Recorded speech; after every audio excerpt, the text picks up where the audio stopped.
Part 2 of the Ethics by Spinoza. On the nature and origin of the mind. Part 2, Definitions and Axioms. Preface. I now pass on to explaining the results which must necessarily follow from the essence of God, or of the eternal and infinite being. Not indeed all of them, for we proved in Part 1, Proposition 16, that an infinite number must follow in an infinite number of ways, but only those which are able to lead us, as it were, by the hand, to the knowledge of the human mind and its highest blessedness. Definitions. Definition 1. By body, I mean a mode which expresses in a certain determinate manner the essence of God, in so far as he is considered as an extended thing. See Part 1, Proposition 25, Corollary. Definition 2. I consider as belonging to the essence of a thing that, which being given, the thing is necessarily given also, and which being removed, the thing is necessarily removed also. In other words, that without which the thing, and which itself without the thing, can neither be nor be conceived. Definition 3. By idea, I mean the mental conception which is formed by the mind as a thinking thing. Explanation.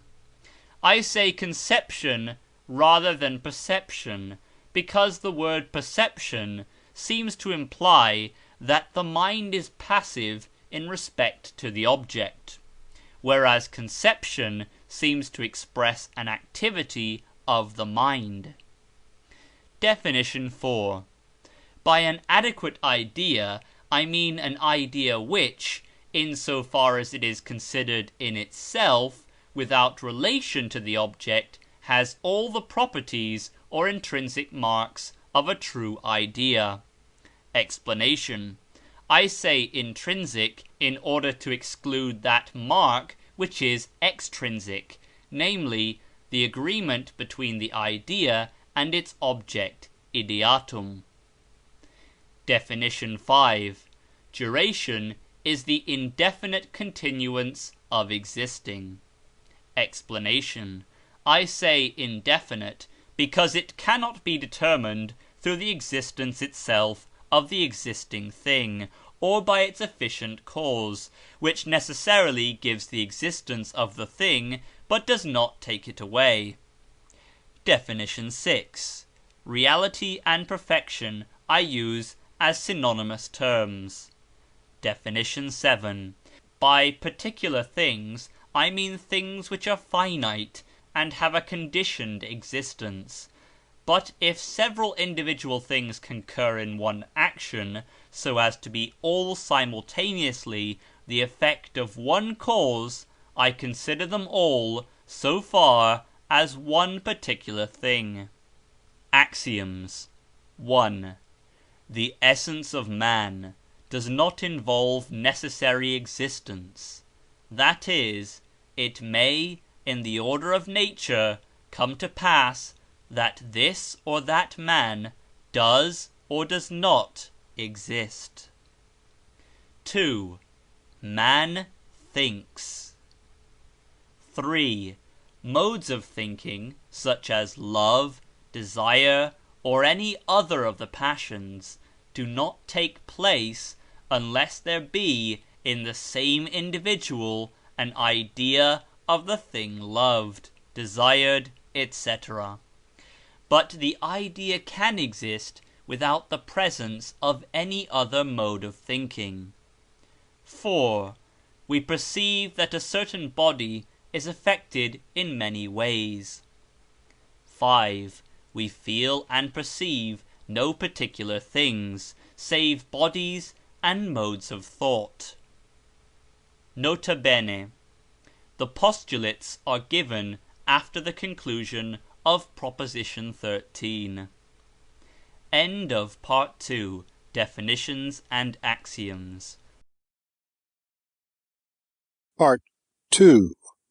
Propositions 1 to 5. Propositions. Proposition 1.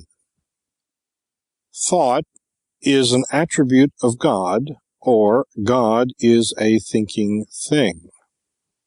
Proof.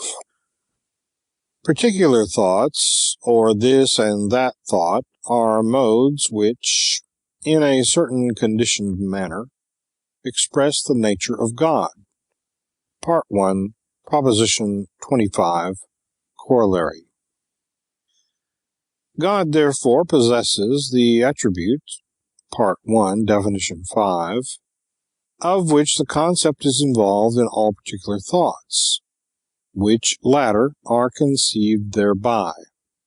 Thought, therefore, is one of the infinite attributes of God, which express God's eternal and infinite essence. Part 1, Definition 6. In other words, God is a thinking thing. Quod erat demonstrandum. Note, this proposition is also evident from the fact that we are able to conceive an infinite thinking being. For in proportion as a thinking being is conceived as thinking more thoughts, so is it conceived as containing more reality or perfection. Therefore, a being which can think an infinite number of things in an infinite number of ways is necessarily, in respect of thinking, infinite. As, therefore, from the consideration of thought alone, we conceive an infinite being, thought is necessarily, Part 1, Definitions 4 and 6, one of the infinite attributes of God, as we were desirous of showing. Proposition 2. Extension is an attribute of God, or God is an extended thing. Proof. The proof of this proposition is similar to that of the last. Proposition 3. In God, there is necessarily the idea not only of his essence, but also of all things which necessarily follow from his essence. Proof.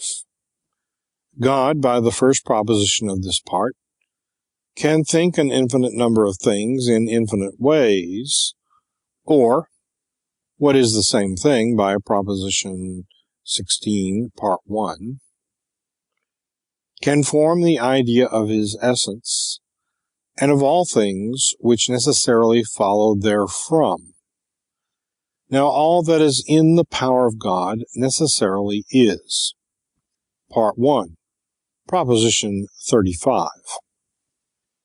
Therefore, such an idea as we are considering necessarily is, and in God alone. Quod erat demonstrandum. Part 1, Proposition 15. Note, the multitude understand by the power of God the free will of God and the right over all things that exist, which latter are accordingly generally considered as contingent. For it is said that God has the power to destroy all things and to reduce them to nothing. Further, the power of God is very often likened to the power of kings. But this doctrine we have refuted. Part 1, Proposition 32, Corollaries 1 and 2. And we have shown, Part 1, Proposition 16, that God acts by the same necessity as that by which he understands himself.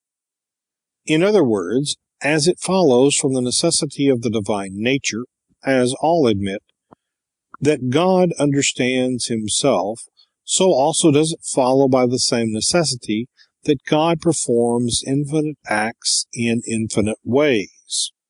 We further showed, Part 1, Proposition 34, that God's power is identical with God's essence in action.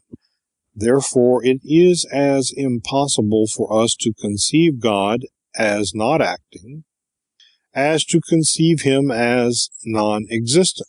If we might pursue the subject further, I could point out that the power which is commonly attributed to God is not only human, as showing that God is conceived by the multitude as a man, or in the likeness of a man, but involves a negation of power.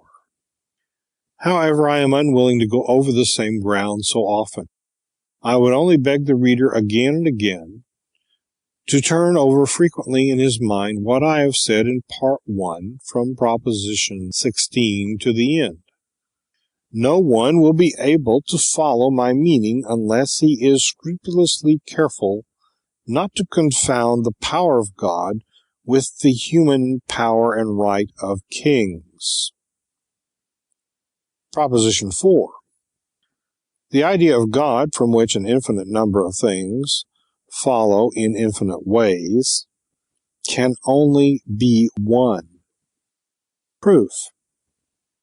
Infinite intellect comprehends nothing save the attributes of God and his modifications. Part 1, Proposition 30. Now, God is one. Part 1, Proposition 14, Corollary. Therefore, the idea of God, wherefrom an infinite number of things follow in infinite ways, can only be one. Quod erat demonstrandum. Proposition 5. The actual being of ideas owns God as its cause, only insofar as he is considered as a thinking thing, not insofar as he is unfolded in any other attribute. That is, the ideas, both of the attributes of God and of particular things, do not own as their efficient cause their objects, ideata, or the things perceived, but God himself insofar as he is a thinking thing. Proof. This proposition is evident from Proposition 3 of this part. We there drew the conclusion that God can form the idea of his essence and of all things which follow necessarily therefrom, solely because he is a thinking thing, and not because he is the object of his own idea. Wherefore, the actual being of ideas owns for cause God, insofar as he is a thinking thing. It may be differently proved as follows.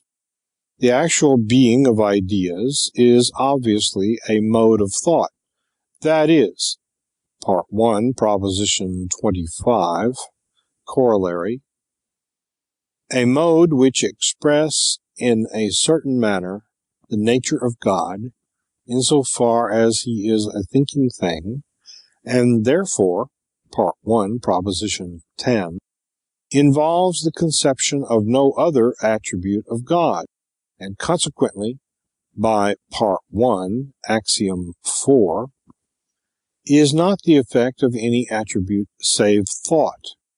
Therefore, the actual being of ideas owns God as its cause, insofar as he is considered as a thinking thing, etc. Quod erat demonstrandum.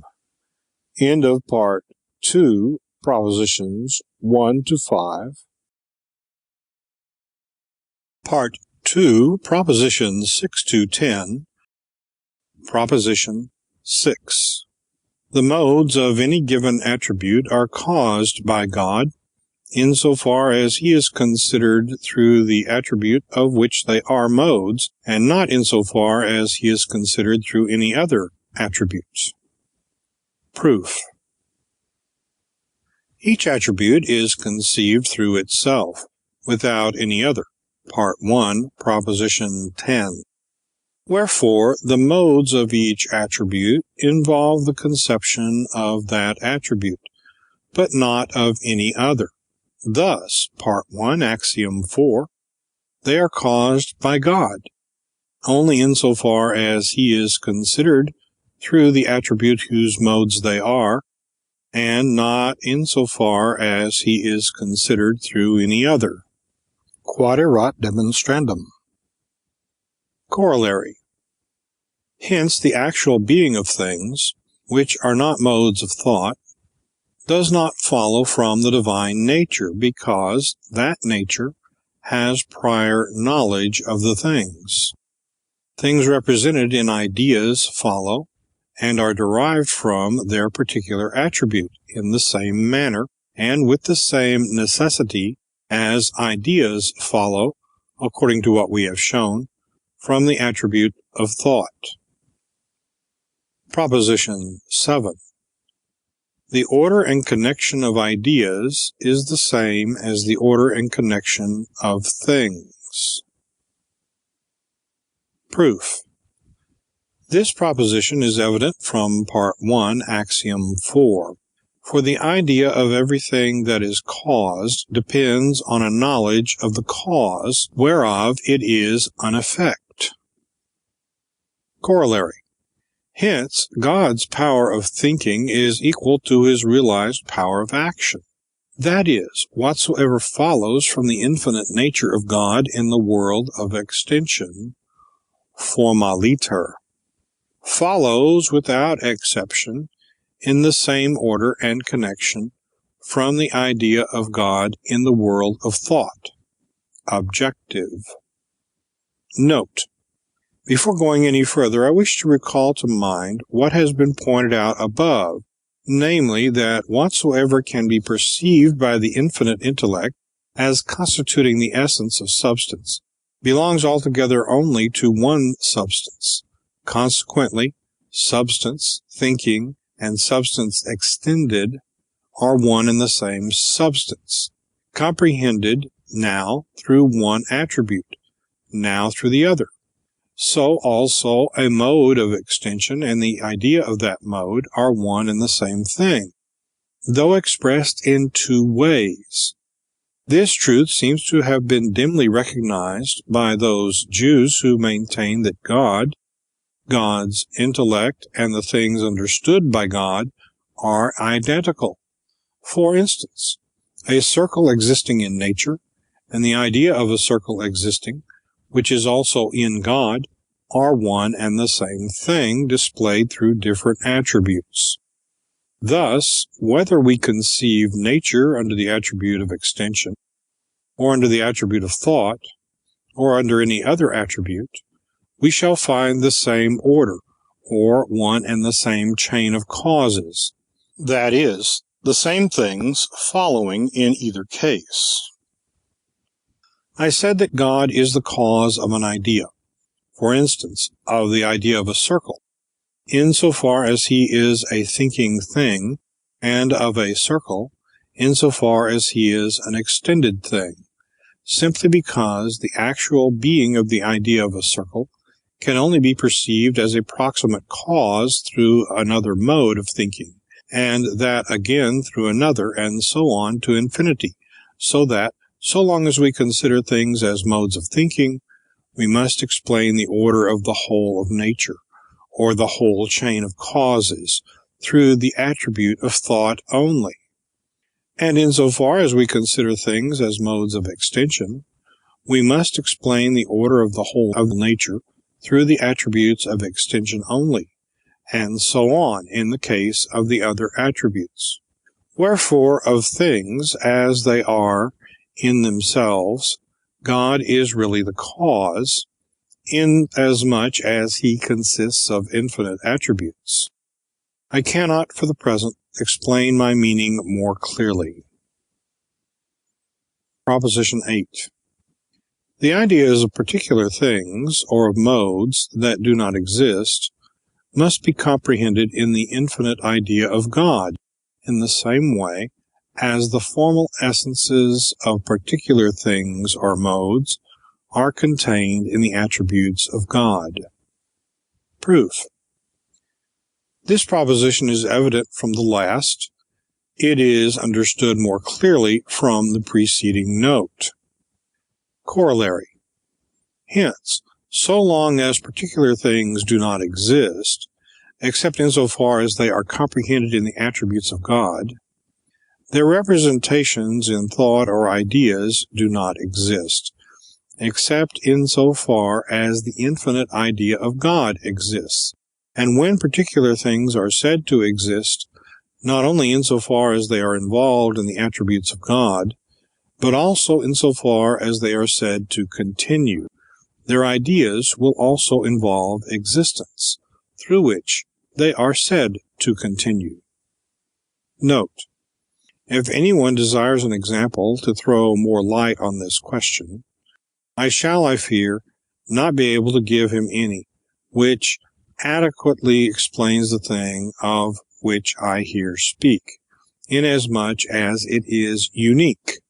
However, I will endeavor to illustrate it as far as possible. The nature of a circle is such that if any number of straight lines intersect within it, the rectangles formed by their segments will be equal to one another. Thus, infinite equal rectangles are contained in a circle. Yet none of these rectangles can be said to exist except insofar as the circle exists, nor can the idea of any of these rectangles be said to exist except insofar as they are comprehended in the idea of the circle. Let us grant that from this infinite number of rectangles, two only exist. The ideas of these two not only exist insofar as they are contained in the idea of the circle, but also as they involve the existence of those rectangles. Wherefore they are distinguished from the remaining ideas of the remaining rectangles. Proposition 9. The idea of an individual thing actually existing is caused by God, not insofar as he is infinite, but insofar as he is considered as affected by another idea of a thing actually existing, of which he is the cause, insofar as he is affected by a third idea, and so on to infinity. Proof. The idea of an individual thing actually existing is an individual mode of thinking, and is distinct from other modes by the corollary and note to Proposition 8 of this part. Thus, by Proposition 6 of this part, it is caused by God, insofar only as he is a thinking thing, but not, by Proposition 28 of Part 1, insofar as he is a thing thinking absolutely, only insofar as he is considered as affected by another mode of thinking, and he is the cause of this latter, as being affected by a third, and so on to infinity. Now, the order and connection of ideas is, by Proposition 7 of this book, the same as the order and connection of causes. Therefore, of a given individual idea, another individual idea, or God, insofar as he is considered as modified by that idea, is the cause. And of this second idea, God is the cause, insofar as he is affected by another idea, and so on to infinity. Quaderat demonstrandum. Corollary. Whatsoever takes place in the individual object of an idea, the knowledge thereof is in God, insofar only as he has the idea of the object. Proof. Whatsoever takes place in the object of any idea, its idea is in God, by Proposition 3 of this part, not insofar as he is infinite, but insofar as he is affected by another idea of an individual thing, by the last proposition, but by Proposition 7 of this part. The order and connection of ideas is the same as the order and connection of things. The knowledge, therefore, of that which takes place in any individual object will be in God, insofar only as he has the idea of that object. Quaderat demonstrandum. Proposition 10. The being of substance does not appertain to the essence of man. In other words, substance does not constitute the actual being, footnote 2, of man. 2. Forma. Proof. The being of substance involves necessary existence. Part 1, Proposition 7. If, therefore, the being of substance appertains to the essence of man, substance being granted, man would necessarily be granted also. Part 2, Definition 2. And consequently, man would necessarily exist, which is absurd. Part 2, Axiom 1. Therefore, etc. Quaderat demonstrandum. Note, this proposition may also be proved from Part 1, Proposition 5, in which it is shown that there cannot be two substances of the same nature. For as there may be many men, the being of substance is not that which constitutes the actual being of man. Again, the proposition is evident from the other properties of substance, namely that substance is in its nature infinite, immutable, indivisible, etc., as anyone may see for himself. Corollary. Hence it follows that the essence of man is constituted by certain modifications of the attributes of God. For, by the last proposition, the being of substance does not belong to the essence of man. That essence, therefore, by Part 1, Proposition 15, is something which is in God, and which without God can neither be nor be conceived, whether it be a modification. Part 1, Proposition 25, Corollary, or a mode which expresses God's nature in a certain conditioned manner. Note, everyone must surely admit that nothing can be or be conceived without God. All men agree that God is the one and only cause of all things, both of their essence and of their existence. That is, God is not only the cause of things in respect to their being made, secundum fieri, but also in respect to their being, secundum esse. At the same time, many assert that without which a thing cannot be nor be conceived belongs to the essence of that thing. Wherefore, they believe that either the nature of God appertains to the essence of created things, or else that created things can be or be conceived without God, or else, as is more probably the case, they hold inconsistent doctrines. I think the cause for such confusion is mainly that they do not keep to the proper order of philosophic thinking.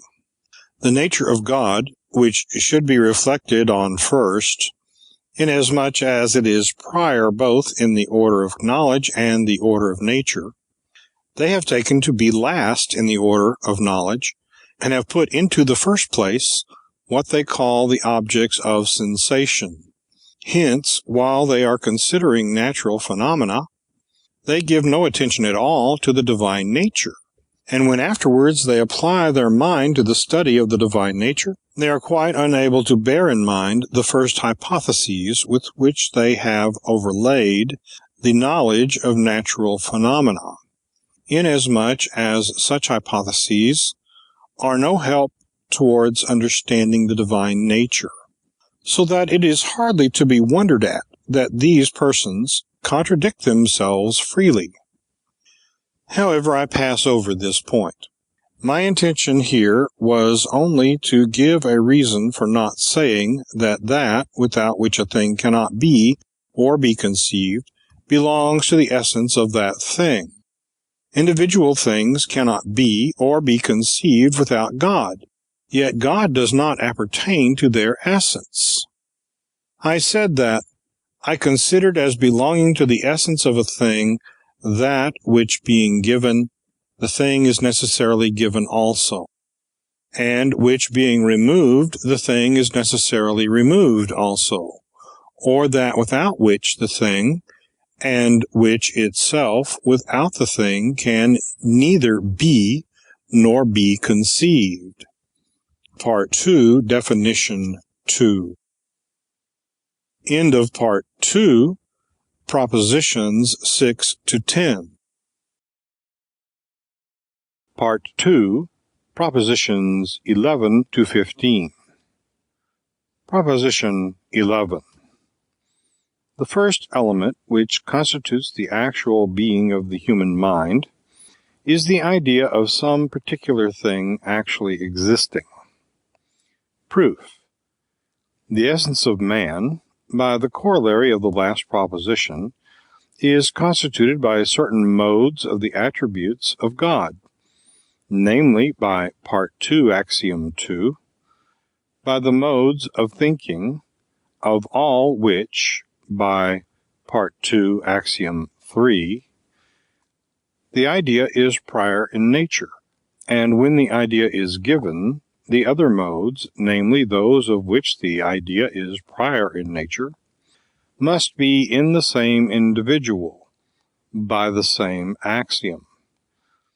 Therefore, an idea is the first element constituting the human mind, but not the idea of a non-existent thing, for then, Part 2, Proposition 8, Corollary. The idea itself cannot be said to exist. It must, therefore, be the idea of something actually existing, but not of an infinite thing. For an infinite thing, Part 1, Proposition 21, Proposition 22, must always necessarily exist. This would, by Part 2, Axiom 1, involve an absurdity. Therefore, the first element, which constitutes the actual being of the human mind, is the idea of something actually existing. Quod erat demonstrandum. Corollary. Hence it follows that the human mind is part of the infinite intellect of God. Thus, when we say that the human mind perceives this or that, we make the assertion that God has this or that idea, not insofar as he is infinite, but insofar as he is displayed through the nature of the human mind, or insofar as he constitutes the essence of the human mind. And when we say that God has this or that idea, not only insofar as he constitutes the essence of the human mind, but also insofar as he, simultaneously with the human mind, has the further idea of another thing, we assert that the human mind perceives a thing in part or inadequately. Note, here I doubt not readers will come to a stand and will call to mind many things which will cause them to hesitate. I therefore beg them to accompany me slowly, step by step, and not to pronounce on my statements till they have read to the end. Proposition 12. Whatsoever comes to pass in the object of the idea, which constitutes the human mind, must be perceived by the human mind, or there will necessarily be an idea in the human mind of the said occurrence. That is, if the object of the idea constituting the human mind be a body, nothing can take place in that body without being perceived by the mind. Proof. Whatsoever comes to pass in the object of any idea, the knowledge thereof is necessarily in God. Part 2, Proposition 9, Corollaries. Insofar as he is considered as affected by the idea of the said object, that is, Part 2, Proposition 11. Insofar as he constitutes the mind of anything. Therefore, whatsoever takes place in the object constituting the idea of the human mind, the knowledge thereof is necessarily in God, insofar as he constitutes the essence of the human mind. That is, by Part 2, Proposition 11, Corollaries. The knowledge of the said thing will necessarily be in the mind. In other words, the mind perceives it.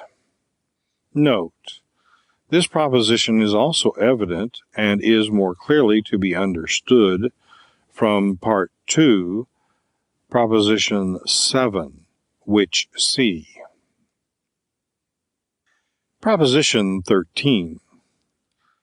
The object of the idea constituting the human mind is the body, in other words, a certain mode of extension which actually exists, and nothing else.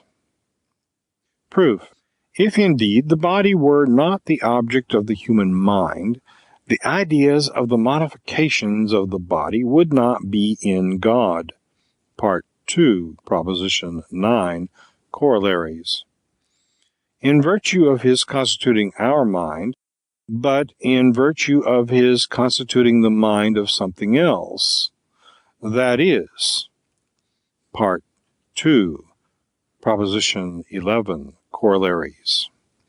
The ideas of the modifications of the body would not be in our mind. Now, by Part 2, Axiom 4. We do possess the idea of the modifications of the body. Therefore, the object of the idea constituting the human mind is the body, and the body as it actually exists. Part 2, Proposition 11. Further, if there were any other object of the idea constituting the mind besides the body, then, as nothing can exist from which some effect does not follow, Part 1, Proposition 36, there would necessarily have to be in our mind an idea which would be the effect of that other object. Part 2, Proposition 11. But, Part 1, Axiom 5, there is no such idea. Wherefore, the object of our mind is the body as it exists, and nothing else. Quod erat demonstrandum. Note, we thus comprehend not only that the human mind is united to the body, but also the nature of the union between mind and body. However, no one will be able to grasp this adequately or distinctly unless he first has adequate knowledge of the nature of our body. The propositions we have advanced hitherto have been entirely general, applying not more to men than to other individual things, all of which, though in different degrees, are animated. Footnote 3. Animata. For of everything there is necessarily an idea in God, of which God is the cause, in the same way as there is an idea of the human body. Thus, whatever we have asserted of the idea of the human body must necessarily also be asserted of the idea of everything else. Still, on the other hand, we cannot deny that ideas, like objects, differ one from the other, one being more excellent than another and containing more reality, just as the object of one idea is more excellent than the object of another idea, and contains more reality. Wherefore, in order to determine wherein the human mind differs from other things, and wherein it surpasses them, it is necessary for us to know the nature of its object, that is, of the human body. What this nature is, I am not able here to explain, nor is it necessary for the proof of what I advance, that I should do so.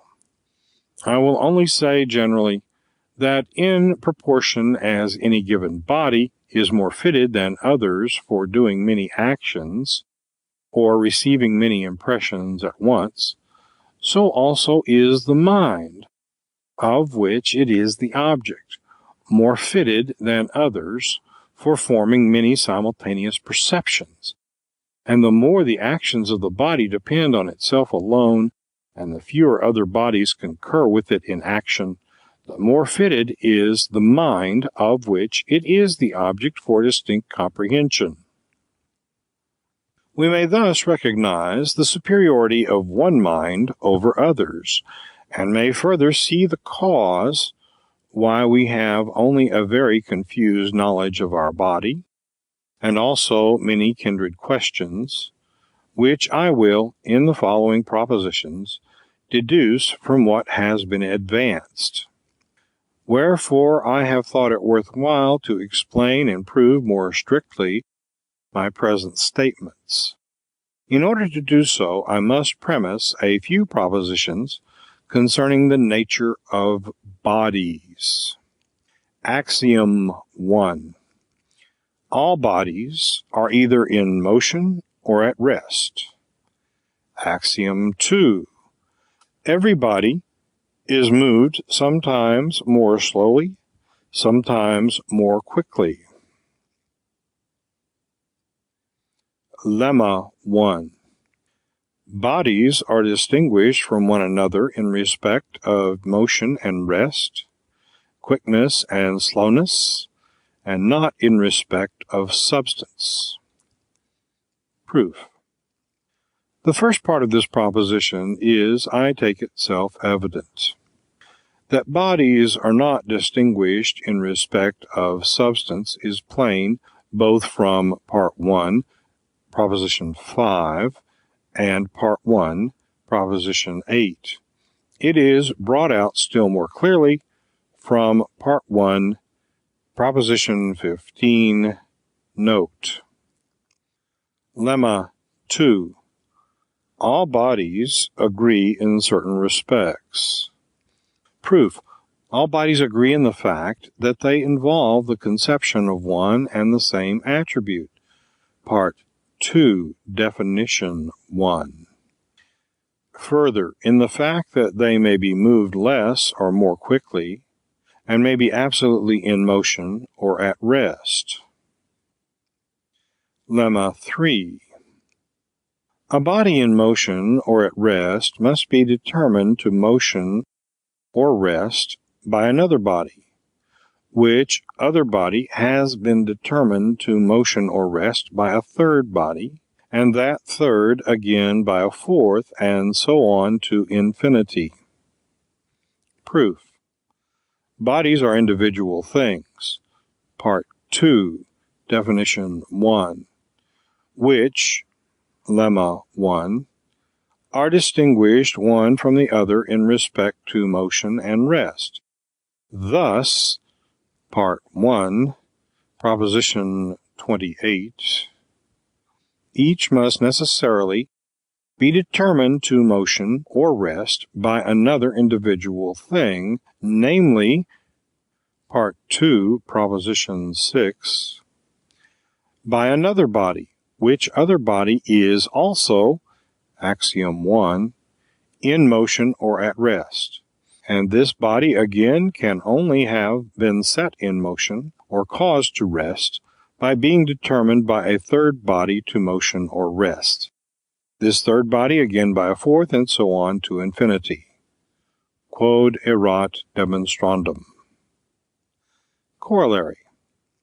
Hence it follows that a body in motion keeps in motion until it is determined to a state of rest by some other body, and a body at rest remains so until it is determined to a state of motion by some other body. This is indeed self-evident, for when I suppose, for instance, that a given body A is at rest, and do not take into consideration other bodies in motion, I cannot affirm anything concerning the body A, except that it is at rest. If it afterwards comes to pass that A is in motion, this cannot have resulted from its having been at rest, for no other consequence could have been involved than its remaining at rest. If, on the other hand, A be given in motion, we shall, so long as we only consider A, be unable to affirm anything concerning it, except that it is in motion. If A is subsequently found to be at rest, this rest cannot be the result of A's previous motion, for such motion can only have led to continued motion. The state of rest, therefore, must have resulted from something which was not in A, namely from an external cause determining A to a state of rest. Axiom 1. All modes wherein one body is affected by another body follow simultaneously from the nature of the body affected and the body affecting, so that one and the same body may be moved in different modes according to the difference in the nature of the bodies moving it. On the other hand, different bodies may be moved in different modes by one and the same body. Axiom 2. When a body in motion impinges on another body at rest, which it is unable to move, it recoils in order to continue its motion, and the angle made by the line of motion in the recoil and the plane of the body at rest, whereon the moving body has impinged, will be equal to the angle formed by the line of motion of incidence and the same plane. So far we have been speaking only of the most simple bodies, which are only distinguished one from the other by motion and rest, quickness and slowness. We now pass on to compound bodies. Definition. When any given bodies of the same or different magnitude are compelled by other bodies to remain in contact, or if they be moved at the same or different rates of speed, so that their mutual movements should preserve among themselves a certain fixed relation, we say that such bodies are in union, and that together they compose one body or individual, which is distinguished from other bodies by the fact of this union. Axiom 3. In proportion as the parts of an individual or a compound body are in contact over a greater or less superficies, they will with greater or less difficulty admit of being moved from their position. Consequently, the individual will, with greater or less difficulty, be brought to assume another form. Those bodies whose parts are in contact over large superficies are called hard.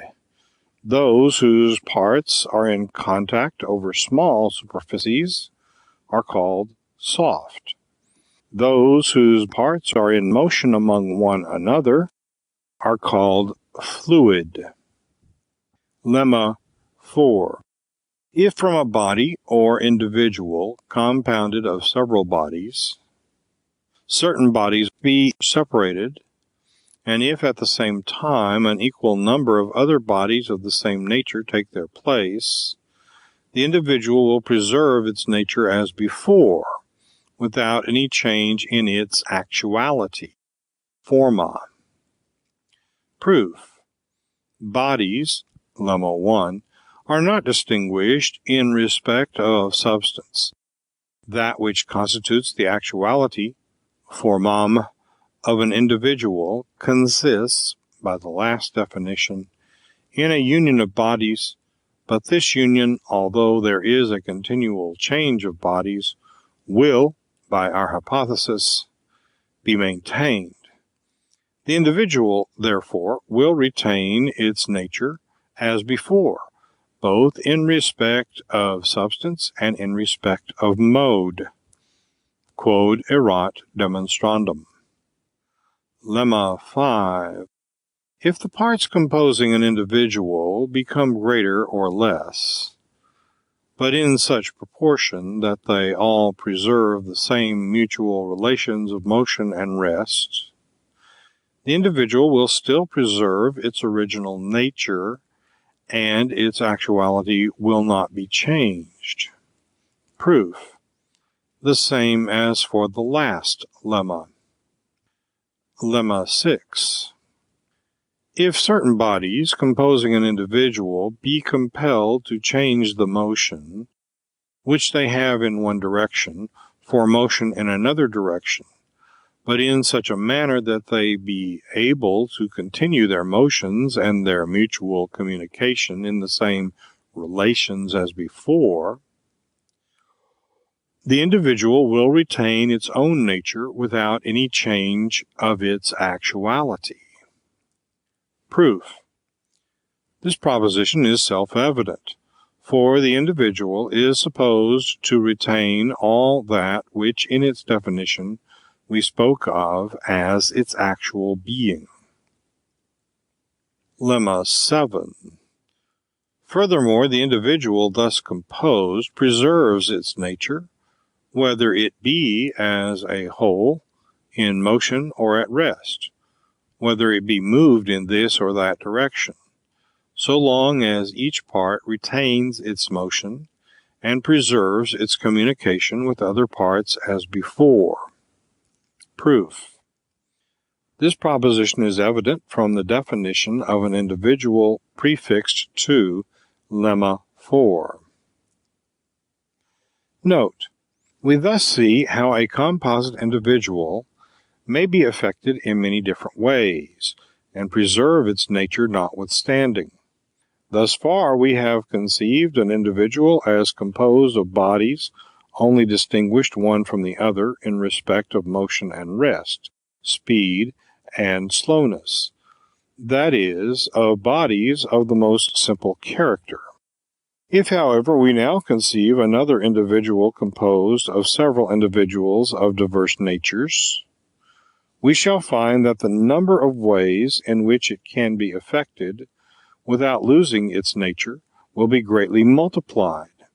Each of its parts would consist of several bodies, and therefore, by Lemma 6, each part would admit without change to its nature of quicker or slower motion, and would consequently be able to transmit its motions more quickly or more slowly to the remaining parts.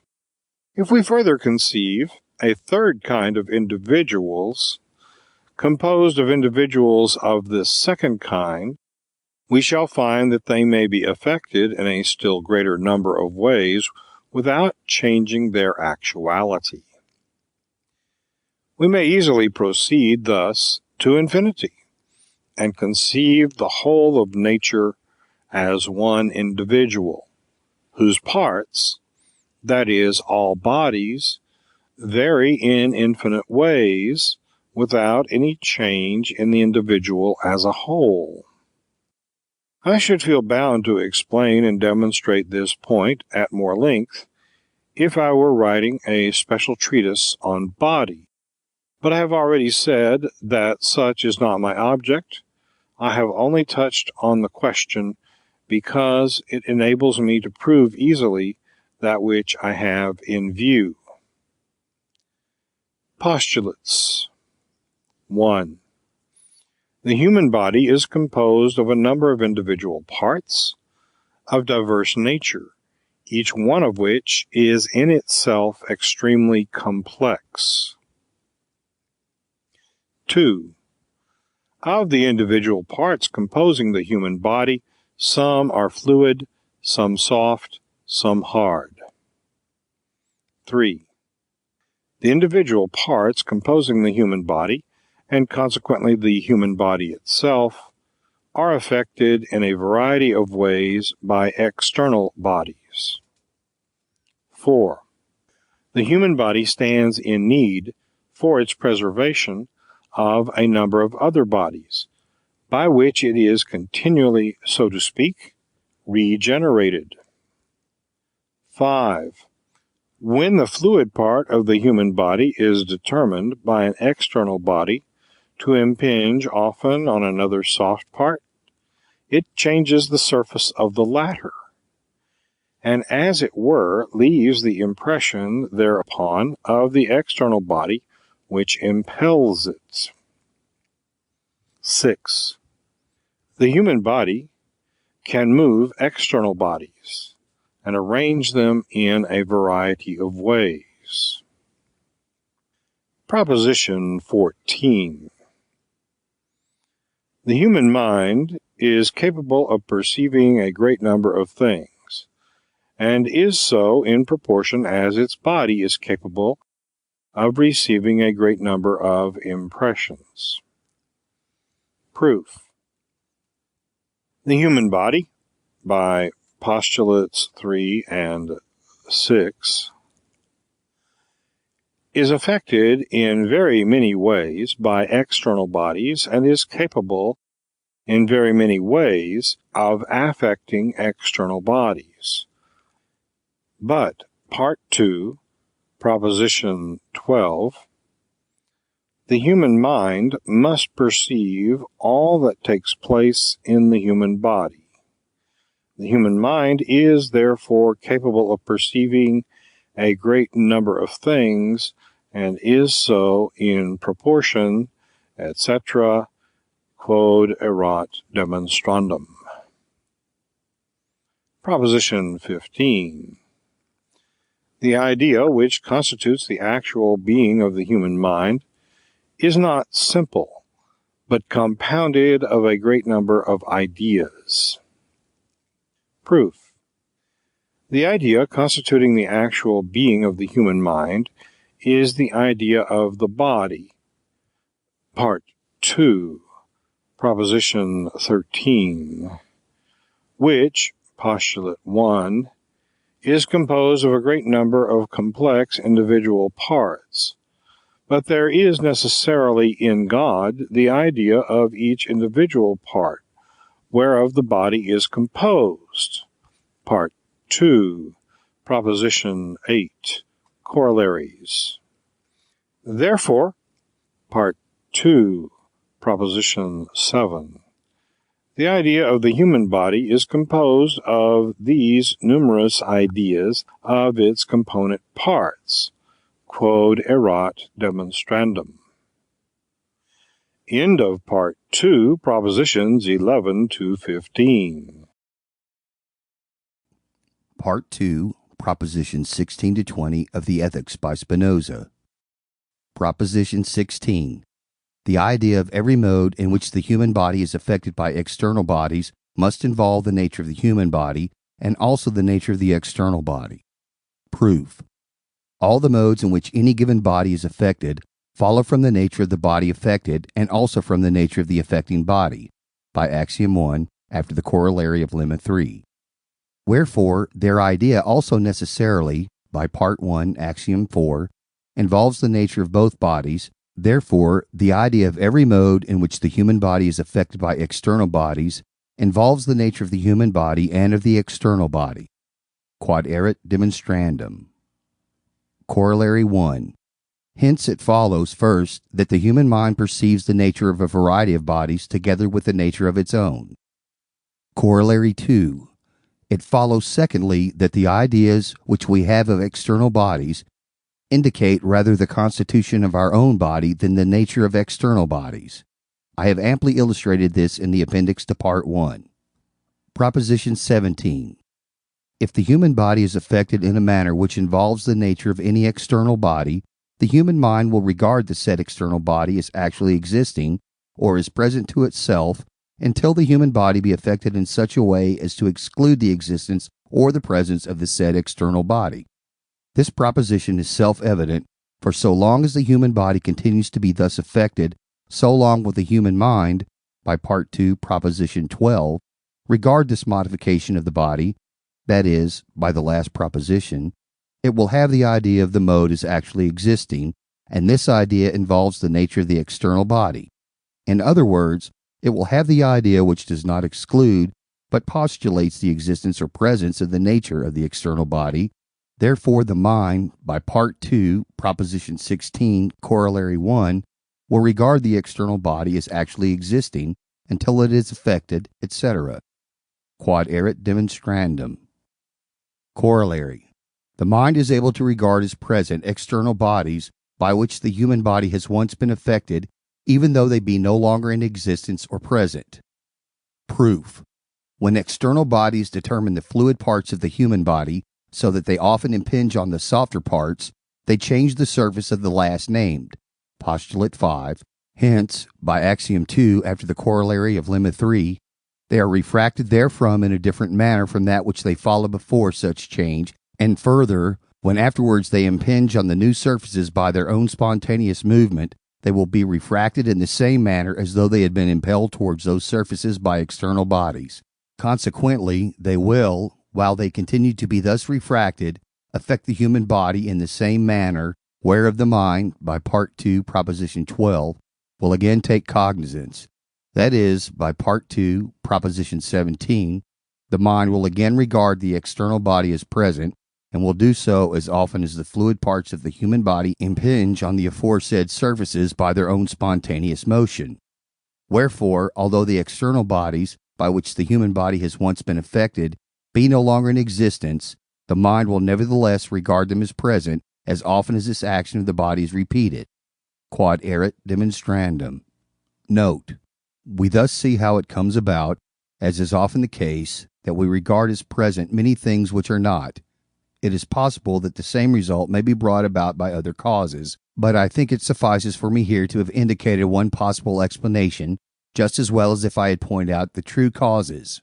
Indeed, I do not think I am very far from the truth, for all my assumptions are based on postulates, which rest almost without exception on experience that cannot be controverted by those who have shown, as we have, that the human body, as we feel it exists, by corollary after Part 2, Proposition 13, furthermore, by Part 2, Proposition 7, and by corollary Part 2, Proposition 16, Corollary 2, we clearly understand what is the difference between the idea, say, of Peter, which constitutes the essence of Peter's mind, and the idea of the said Peter, which is in another man, say Paul. The former directly answers to the essence of Peter's own body, and only implies existence so long as Peter exists. The latter indicates rather the disposition of Paul's body than the nature of Peter, and therefore, while this disposition of Paul's body lasts, Paul's mind will regard Peter as present to itself, even though he no longer exists. Further, to retain the usual phraseology, the modifications of the human body, of which the ideas represent external bodies as present to us, we will call the images of things, though they do not recall the figure of things. When the mind regards bodies in this fashion, we say that it imagines. I will here draw attention to the fact, in order to indicate where error lies, that the imagination of the mind, looked at in themselves, do not contain error. The mind does not err in the mere act of imagining, but only insofar as it is regarded as being without the idea, which excludes the existence of such things as it imagines to be present to it. If the mind, while imagining non-existent things as present to it, is at the same time conscious that they do not really exist, this power of imagination must be set down to the efficacy of its nature, and not to a fault, especially if this faculty of imagination depends solely on its own nature. That is, by Part 1, Definition 7, if this faculty of imagination be free. Proposition 18. If the human body has once been affected by two or more bodies at the same time, when the mind afterwards imagines any of them, it will straightway remember the others also. Proof. The mind, by Part 2, Proposition 17, and by corollary, imagines any given body because the human body is affected and disposed by the impressions from an external body, in the same manner as it is affected when certain of its parts are acted on by the said external body. But, by our hypothesis, the body was then so disposed that the mind imagined two bodies at once. Therefore, it will also in the second case imagine two bodies at once, and in the mind, when it imagines one, will straightway remember the other. Quod erat demonstrandum. Note: we now clearly see what memory is. It is simply a certain association of ideas involving the nature of things outside the human body, which associations arises in the mind according to the order and association of the modifications, affections, of the human body. I say first, it is an association of those ideas only, which involve the nature of things outside the human body, not of ideas which answer to the nature of the said things. Ideas of the modifications of the human body are, strictly speaking, by Part 2, Proposition 16, those which involve the nature both of the human body and of external bodies. I say, secondly, that this association arises according to the order and association of the modifications of the human body, in order to distinguish it from that association of ideas. I say, secondly, that this association arises according to the order and association of the modifications of the human body, in order to distinguish it from that association of ideas which arises from the order of the intellect, whereby the mind perceives things through their primary causes, and which is in all men the same. And hence we can further clearly understand why the mind from the thought of one thing should straightway arrive at the thought of another thing, which has no similarity with the first. For instance, from the thought of the word pomum, an apple, a Roman would straightway arrive at the thought of the fruit apple, which has no similitude with the articulate sound in question, nor anything in common with it, except that the body of the man has often been affected by these two things. That is, that the man has often heard the word pomum while he was looking at the fruit. Similarly, every man will go on from one thought to another according as his habit has ordered the images of things in his body. For a soldier, for instance, when he sees the tracks of a horse in sand, will at once pass from the thought of a horse to the thought of a horseman, and thence to the thought of the war, etc., while a countryman will proceed from the thought of a horse to the thought of a plough, a field, etc. Thus every man will follow this or that train of thought according as he has been in the habit of conjoining and associating the mental images of things in this or that manner. Proposition 18. The human mind has no knowledge of the body, and does not know it to exist, save through the ideas of the modifications whereby the body is affected. Proof. The human mind is the very idea or knowledge of the human body, by Part 2, Proposition 13, which, by Part 2, Proposition 9, is in God insofar as he is regarded as affected by another idea of a particular thing actually existing, or inasmuch, by Postulate 4, the human body stands in need of very many bodies whereby it is, as it were, continually regenerated, and the order and connection of ideas is the same as the order and connection of causes, by Part 2, Proposition 7. This idea will therefore be in God insofar as he is regarded as affected by the ideas of very many particular things. Thus God has the idea of the human body, or knows the human body, insofar as he is affected by very many other ideas, and not insofar as he constitutes the nature of the human mind. That is, by Part 2, Proposition 11, and by corollary, the human mind does not know the human body. But the ideas of the modifications of body are in God, insofar as he constitutes the nature of the human mind, or the human mind perceives those modifications, by Part 2, Proposition 12, and consequently, by Part 2, Proposition 16, the human body itself and is actually existing. Therefore the mind perceives thus far only the human body. Quod erat demonstrandum. Proposition 20. The idea or knowledge of the human mind is also in God, following in God in the same manner and being referred to God in the same manner as the idea or knowledge of the human body. Proof. Thought is an attribute of God, by Part 2, Proposition 1. Therefore, by Part 2, Proposition 3, there must necessarily be in God the idea both of thought itself and of all its modifications, consequently also of the human mind, by Part 2, Proposition 11. Further, this idea or knowledge of the mind does not follow from God insofar as he is infinite, but insofar as he is affected by another idea of an individual thing, by Part 2, Proposition 9. But, by Part 2, Proposition 7, the order and connection of ideas is the same as the order and connection of causes, Therefore, this idea or knowledge of the mind is in God and is referred to God in the same manner as the idea or knowledge of the body. Quod erat demonstrandum. End of Part 2, Propositions 16 to 20. Part 2, Propositions 21 to 25. Proposition 21. This idea of the mind is united to the mind in the same way as the mind is united to the body. Proof. That the mind is united to the body we have shown from the fact that the body is the object of the mind. Part 2, Propositions 12 and 13. And so, for the same reason, the idea of the mind must be united with its object, that is, with the mind in the same manner as the mind is united to the body. Quod erat demonstrandum. Note: this proposition is comprehended much more clearly from what we have said in the note to Part 2, Proposition 7. We there show that the idea of body and body, that is, mind and body, Part 2, Proposition 13, are one and the same individual conceived now under the attribute of thought, now under the attribute of extension. Wherefore the idea of the mind and the mind itself are one and the same thing, which is conceived under one and the same attribute, namely, thought. The idea of the mind, I repeat, and the mind itself are in God by the same necessity, and follow from him from the same power of thinking. Strictly speaking, the idea of the mind, that is, the idea of an idea, is nothing but the distinctive quality, forma, of the idea insofar as it is conceived as a mode of thought without reference to the object. If a man knows anything, he, by that very fact, knows that he knows it, and at the same time knows that he knows it, and so on to infinity. But I will treat of this hereafter. Proposition 22. The human mind perceives not only the modifications of the body, but also the ideas of such modifications. Proof. The ideas of modifications follow in God in the same manner and are referred to God in the same manner as the ideas of the said modifications. This is proved in the same way as Part 2, Proposition 20.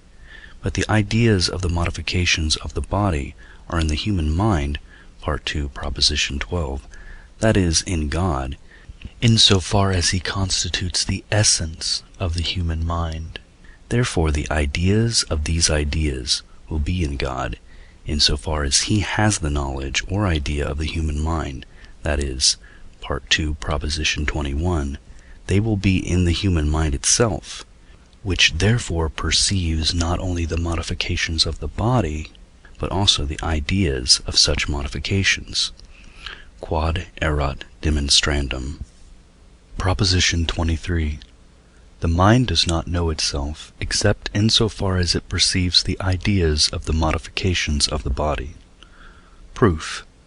The idea or knowledge of the mind, Part 2, Proposition 20, follows in God in the same manner, and is referred to God in the same manner as the idea or knowledge of the body. But since, Part 2, Proposition 19, the human mind does not know the human body itself, that is, Part 2, Proposition 11 Corollary, since the knowledge of the human body is not referred to God insofar as he constitutes the nature of the human mind, therefore neither is the knowledge of the mind referred to God insofar as he constitutes the essence of the human mind. Therefore, by the same corollary, Part 2, Proposition 11, the human mind thus far has no knowledge of itself. Further, the ideas of the modifications whereby the body is affected involve the nature of the human body itself, Part 2, Proposition 16. That is, Part 2, Proposition 13, they agree with the nature of the mind, wherefore the knowledge of these ideas necessarily involves knowledge of the mind. But, by the last proposition, the knowledge of these ideas is in the human mind itself. Wherefore the human mind thus far only has knowledge of itself. Quod erat demonstrandum. Proposition 24. The human mind does not involve an adequate knowledge of the parts composing the human body. Proof.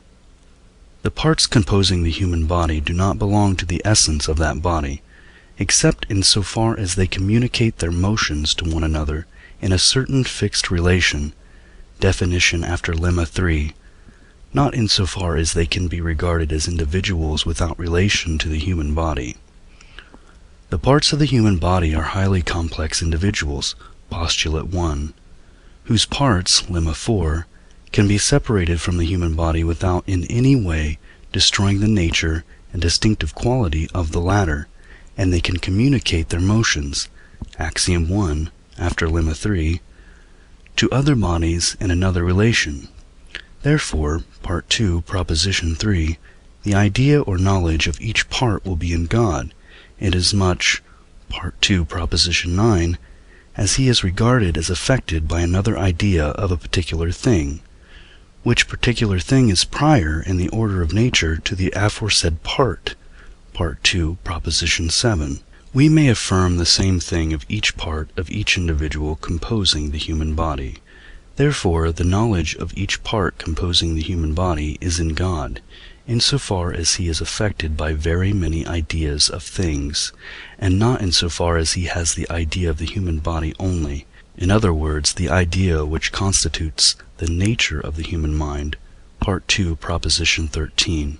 Therefore, part 2, proposition 11, corollary, the human mind does not involve an adequate knowledge of the human body. Quod erat demonstrandum. Proposition 25. The idea of each modification of the human body does not involve an adequate knowledge of the external body. Proof. We have shown that the idea of a modification of the human body involves the nature of an external body, insofar as that external body conditions the human body in a given manner. But insofar as the external body is an individual, which has no reference to the human body, the knowledge or idea thereof is in God, part 2, proposition 9, insofar as God is regarded as affected by the idea of a further thing, which, part 2, proposition 7, is naturally prior to the said external body. Wherefore, an adequate knowledge of the external body is not in God, insofar as he has the idea of the modification of the human body. In other words, the idea of the modification of the human body does not involve an adequate knowledge of the external body. Quod erat demonstrandum. End of part 2, propositions 21 to 25. Part 2, propositions 26 to 30. Proposition 26. The human mind does not perceive any external body as actually existing, except through the ideas of the modifications of its own body. Proof. If the human body is in no way affected by a given external body, then, part 2, proposition 7, neither is the idea of the human body, in other words, the human mind, affected in any way by the idea of the existence of the said external body, nor does it in any manner perceive its existence. But insofar as the human body is affected in any way by a given external body, thus far, part 2, proposition 16, and corollary, it perceives that external body. Quod erat demonstrandum. Corollary. Insofar as the human mind imagines an external body, it has not an adequate knowledge thereof. Proof. When the human mind regards external bodies through the ideas of the modifications of its own body, we say that it imagines. See part 2, proposition 17 note. Now the mind can only imagine external bodies as actually existing. Therefore, by part 2, proposition 25, insofar as the mind imagines external bodies, it has not an adequate knowledge of them. Quod erat demonstrandum. Proposition 27. The idea of each modification of the human body does not involve an adequate knowledge of the human body itself. Proof. Every idea of a modification of the human body involves the nature of the human body, insofar as the human body is regarded as affected in a given manner. Part 2, Proposition 16. But inasmuch as the human body is an individual which may be affected in many other ways, the idea of the said modification, etc. Quod erat demonstrandum. Proposition 28. The ideas of the modifications of the human body, in so far as they have reference only to the human mind, are not clear and distinct, but confused. Proof. The ideas of the modifications of the human body involve the nature both of the human body and of external bodies. Part 2, Proposition 16. They must involve the nature not only of the human body, but also of its parts. For the modifications are modes, postulate 3, whereby the parts of the human body, and consequently the human body as a whole, are affected. But, by Part 2, Propositions 24 and 25, the adequate knowledge of external bodies, as also of the parts composing the human body, is not in God, insofar as he is regarded as affected by the human mind, but insofar as he is regarded as affected by other ideas. These ideas of modifications, insofar as they are referred to the human mind alone, are as consequences without premises, in other words, confused ideas. Quod erat demonstrandum. Note: the idea which constitutes the nature of the human mind is, in the same manner, proved not to be, when considered in itself alone, clear and distinct, as also is the case with the idea of the human mind, and the ideas of the modifications of the human body, insofar as they are referred to the mind only, as everyone may easily see. Proposition 29. The idea of each modification of the human body does not involve an adequate knowledge of the human mind. Proof. The idea of a modification of the human body, Part 2, Proposition 27, does not involve an adequate knowledge of the said body, in other words, does not adequately express its nature. That is, Part 2, Proposition 13, it does not agree with the nature of the mind adequately. Therefore, Part 1, Axiom 6, the idea of this idea does not adequately express the nature of the human mind, or does not involve an adequate knowledge thereof. Corollary. Hence it follows that the human mind, when it perceives things after the common order of nature, has not an adequate but only a confused and fragmentary knowledge of itself, of its own body, and of external bodies. For the mind does not know itself, except in so far as it perceives the ideas of the modifications of body. Part 2, Proposition 23. It only perceives its own body, Part 2, Proposition 19, through the ideas of the modifications, and only perceives external bodies through the same means.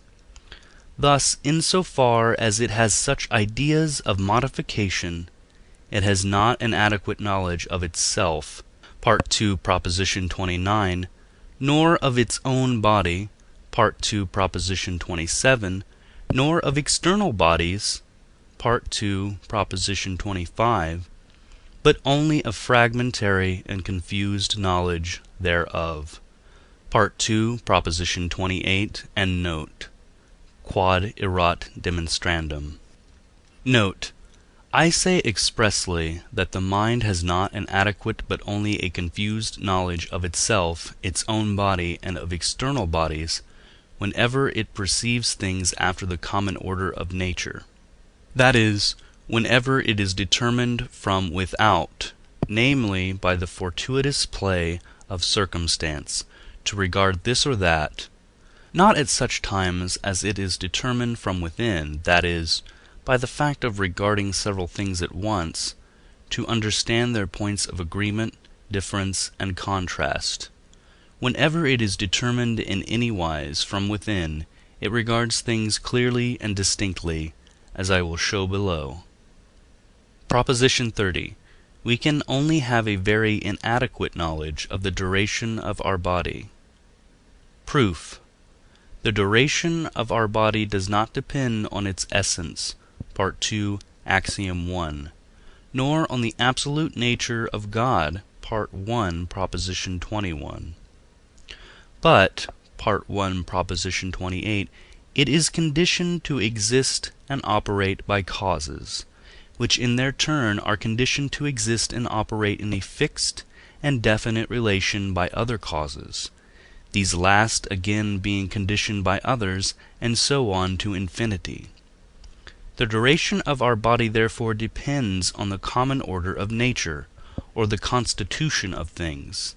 Now, however a thing may be constituted, the adequate knowledge of that thing is in God, in so far as He has the ideas of all things, and not in so far as He has the idea of the human body only. Part 2, Proposition 9, Corollary. Wherefore the knowledge of the duration of our body is in God very inadequate, in so far as He is only regarded as constituting the nature of the human mind. That is, Part 2, Proposition 11, Corollary, this knowledge is very inadequate to our mind. Quod erat demonstrandum. End of Part 2, Propositions 26 to 30. Part 2, Propositions 31 to 35 of the Ethics by Spinoza. Proposition 31.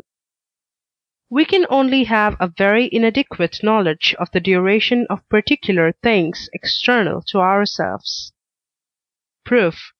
Every particular thing, like the human body, must be conditioned by another particular thing to exist and operate in a fixed and definite relation. This other particular thing must likewise be conditioned by a third, and so on to infinity. Part 1, Proposition 28. As we have shown in the foregoing proposition, from this common property of particular things, we have only a very inadequate knowledge of the duration of our body. We must draw a similar conclusion with regard to the duration of particular things, namely, that we can only have a very inadequate knowledge of the duration thereof. Quod erat demonstrandum.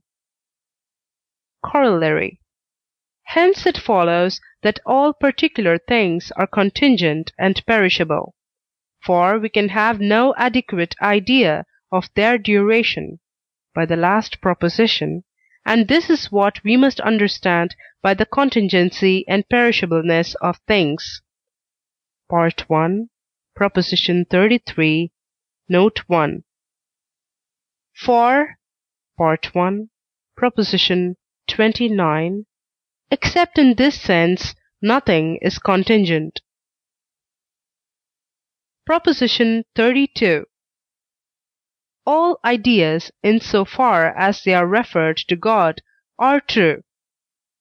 Proof. All ideas which are in God agree in every respect with their objects. Part 2, Proposition 7, Corollary. Therefore, Part 1, Axiom 6, they are all true. Quod erat demonstrandum. Proposition 33. There is nothing positive in ideas which causes them to be called false. Proof. If this be denied, conceive, if possible, a positive mode of thinking, which should constitute the distinctive quality of falsehood. Such a mode of thinking cannot be in God. Part 2, Proposition 32.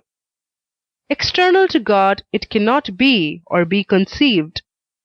Part 1, Proposition 15. Therefore there is nothing positive in ideas which causes them to be called false. Quod erat demonstrandum. Proposition 34. Every idea which in us is absolute or adequate and perfect, is true. Proof. When we say that an idea in us is adequate and perfect, we say, in other words, Part 2, Proposition 11, Corollary, that the idea is adequate and perfect in God in so far as he constitutes the essence of our mind. Consequently, Part 2, Proposition 32, we say that such an idea is true. Quod erat demonstrandum. Proposition 35. Falsity consists in the privation of knowledge, which inadequate, fragmentary, or confused ideas involve. Proof. There is nothing positive in ideas which causes them to be called false. Part 2, Proposition 33. But falsity cannot consist in simple privation. For minds, not bodies, are said to err and to be mistaken. Neither can it consist in absolute ignorance, for ignorance and error are not identical. Wherefore it consists in the privation of knowledge, which inadequate, fragmentary, or confused ideas involve. Quod erat demonstrandum. Note. In the note to Part 2, Proposition 17, I explained how error consists in the privation of knowledge, but in order to throw more light on the subject, I will give an example. For instance, men are mistaken in thinking themselves free. Their opinion is made up of consciousness of their own actions and ignorance of the causes by which they are conditioned. Their idea of freedom, therefore, is simply their ignorance of any cause for their actions. As for their saying that human actions depend on the will, this is a mere phrase without any idea to correspond thereto. What the will is and how it moves the body, they none of them know. Those who boast of such knowledge and feign dwellings and habitations for the soul are wont to provoke either laughter or disgust.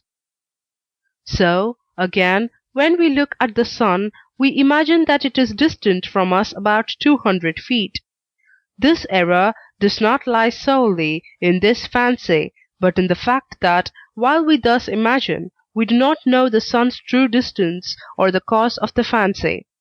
For although we afterwards learn that the sun is distant from us more than 600 of the earth's diameters, we none the less shall fancy it to be near, for we do not imagine the sun as near us, because we are ignorant of its true distance, but because the modification of our body involves the essence of the sun, in so far as our said body is affected thereby.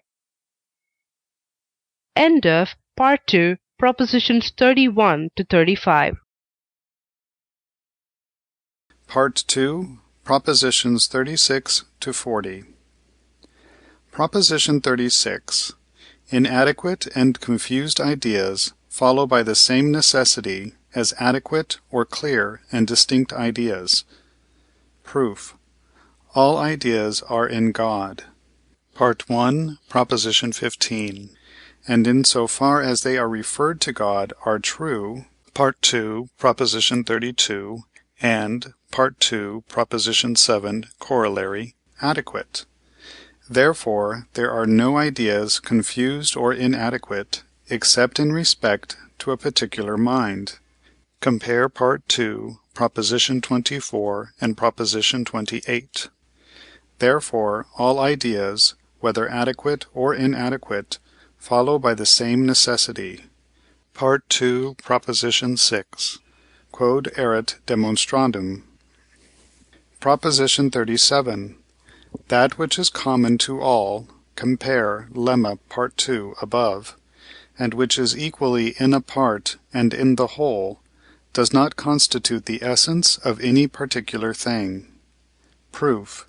If this be denied, conceive, if possible, that it constitutes the essence of some particular thing, for instance, the essence of B. Then, Part 2, Definition 2, it cannot without B either exist or be conceived. But this is against our hypothesis. Therefore it does not appertain to B's essence, nor does it constitute the essence of any particular thing. Quod erat demonstrandum. Proposition 38. Those things which are common to all, and which are equally in a part and in the whole, cannot be conceived except adequately. Proof. Let A be something which is common to all bodies, and which is equally present in the part of any given body, and in the whole. I say A cannot be conceived except adequately, for the idea thereof in God will necessarily be adequate. Part 2, Proposition 7, Corollary. Both in so far as God has the idea of the human body, and also in so far as he has the idea of the modifications of the human body, which, Part 2, Propositions 16, 25, 27, involve in part the nature of the human body and the nature of external bodies, that is, Part 2, Propositions 12, 13, the idea in God will necessarily be adequate, both in so far as he constitutes the human mind, and in so far as he has the ideas which are in the human mind. Therefore the mind, Part 2, Proposition 11, Corollary, necessarily perceives A adequately, and has this adequate perception both in so far as it perceives itself, and in so far as it perceives its own or any external body, nor can A be conceived in any other manner. Quod erat demonstrandum. Corollary.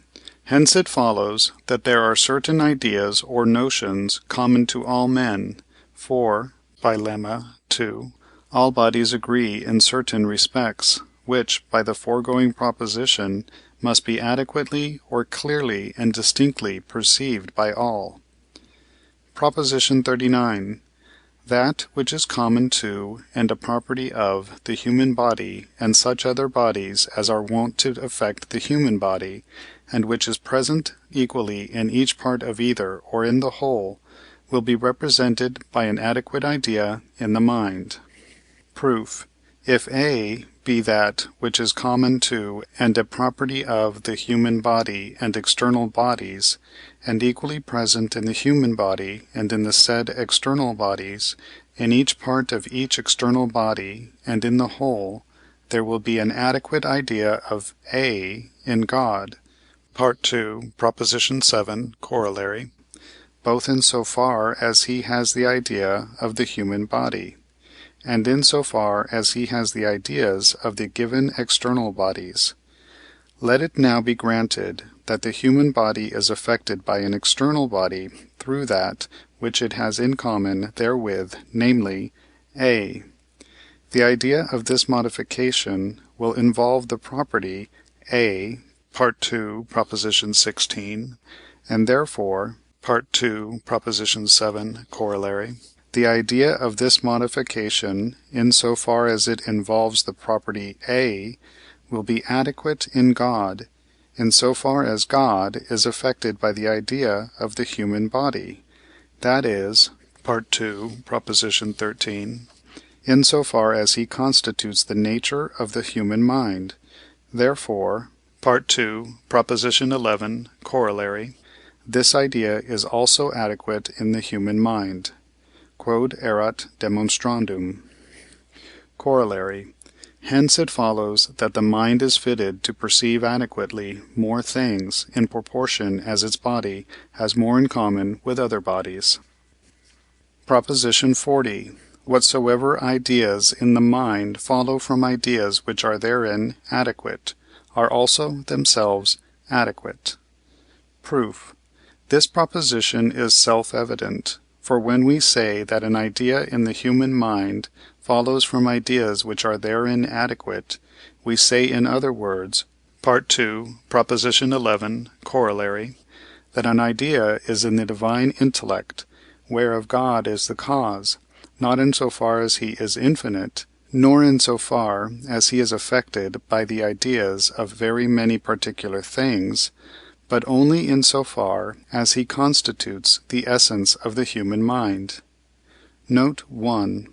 I have thus set forth the cause of those notions which are common to all men, and which form the basis of our ratiocination. But there are other causes of certain axioms or notions, which it would be to the purpose to set forth by this method of ours, for it would thus appear what notions are more useful than others, and what notions have scarcely any use at all. Furthermore, we should see what notions are common to all men, and what notions are only clear and distinct to those who are unshackled by prejudice, and we should detect those which are ill-founded. Again, we should discern whence the notions called secondary derived their origin, and consequently the axioms on which they are founded, and other points of interest connected with these questions.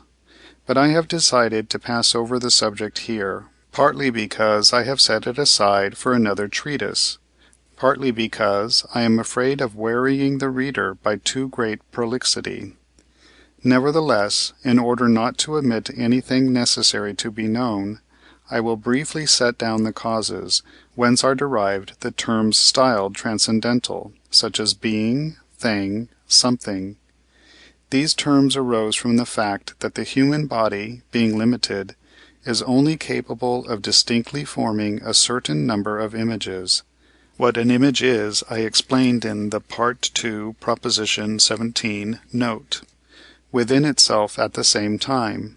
If this number be exceeded, the images will begin to be confused. If this number of images of which the body is capable of forming distinctly within itself be largely exceeded, all will become entirely confused one with another. This being so, it is evident from Part 2, Proposition 17, Corollary, and Proposition 18, that the human mind can distinctly imagine as many things simultaneously as its body can form images simultaneously. When the images become quite confused in the body, the mind also imagines all bodies confusedly without any distinction, and will comprehend them, as it were, under one attribute, namely, under the attribute of being, thing, etc. The same conclusion can be drawn from the fact that images are not always equally vivid, and from other analogous causes, which there is no need to explain here. For the purpose which we have in view, it is sufficient for us to consider one only. All may be reduced to this, that these terms represent ideas in the highest degree confused. From similar causes arise those notions which we call general, such as man, horse, dog, etc. They arise, to wit, from the fact that so many images, for instance, of men, are formed simultaneously in the human mind, that the powers of imagination break down, not indeed utterly, but to the extent of the mind losing count of small differences between individuals, e.g., color, size, etc., and their definite number, and only distinctly imagining that in which all the individuals, in so far as the body is affected by them, agree, for that is the point in which each of the said individuals chiefly affected the body. This the mind expresses by the name man, and this it predicates of an infinite number of particular individuals, for, as we have said, it is unable to imagine the definite number of individuals. We must, however, bear in mind that these general notions are not formed by all men in the same way, but vary in each individual according as the point varies whereby the body has been most often affected and which the mind most easily imagines or remembers. For instance, those who have most often regarded with admiration the stature of man will by the name of man understand an animal of erect stature. Those who have been accustomed to regard some other attribute will form a different general image of man, for instance, that man is a laughing animal, a two-footed animal without feathers, a rational animal, and thus, in other cases, everyone will form general images of things according to the habit of his body. It is thus not to be wondered at that among philosophers who seek to explain things in nature merely by the images formed of them, so many controversies should have arisen. Note 2. From all that has been said above, it is clear that we, in many cases, perceive and form our general notions, 1. From particular things represented to our intellect fragmentarily, confusedly, and without order through our senses. Part 2, Proposition 29, Corollary. I have settled to call such perceptions by the name of knowledge, from the mere suggestions of experience. Footnote: a Baconian phrase, Novum Organon, Aphorism 100. Pollock, page 126, note. End footnote. 2. From symbols, e.g., from the fact of having read or heard certain words, we remember things and form certain ideas concerning them, similar to those through which we imagine things. Part 2, Proposition 18, note. I shall call both these ways of regarding things knowledge of the first kind, opinion or imagination. 3. From the fact that we have notions common to all men and adequate ideas of the properties of things. Part 2, Proposition 38, Corollary, Proposition 39, and Corollary and Proposition 40. This I call reason and knowledge of the second kind. Besides these two kinds of knowledge, there is, as I will hereafter show, a third kind of knowledge, which we will call intuition.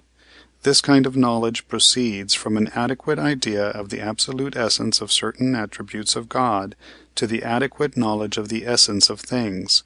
I will illustrate all three kinds of knowledge by a single example. 3 numbers are given for finding a fourth, which shall be to the third as the second is to the first. Tradesmen, without hesitation, multiply the second by the third, and divide the product by the first, either because they have not forgotten the rule which they received from a master without any proof, or because they have often made trial of it with simple numbers, or by virtue of the proof of the 19th proposition of the 7th book of Euclid, namely, in virtue of the general property of proportionals. But with very simple numbers there is no need of this. For instance, 1, 2, 3 being given, everyone can see that the fourth proportional is 6. And this is much clearer, because we infer the fourth number from an intuitive grasping of the ratio, which the first bears to the second. End of Part 2, Propositions 36 to 40. Part 2, Propositions 41 to 45. Proposition 41. Knowledge of the first kind is the only source of falsity. Knowledge of the second and third kinds is necessarily true. Proof. To knowledge of the first kind we have, in the foregoing note, assigned all those ideas which are inadequate and confused. Therefore, this kind of knowledge is the only source of falsity. Part 2, Proposition 35. Furthermore, we assigned to the second and third kinds of knowledge those ideas which are adequate.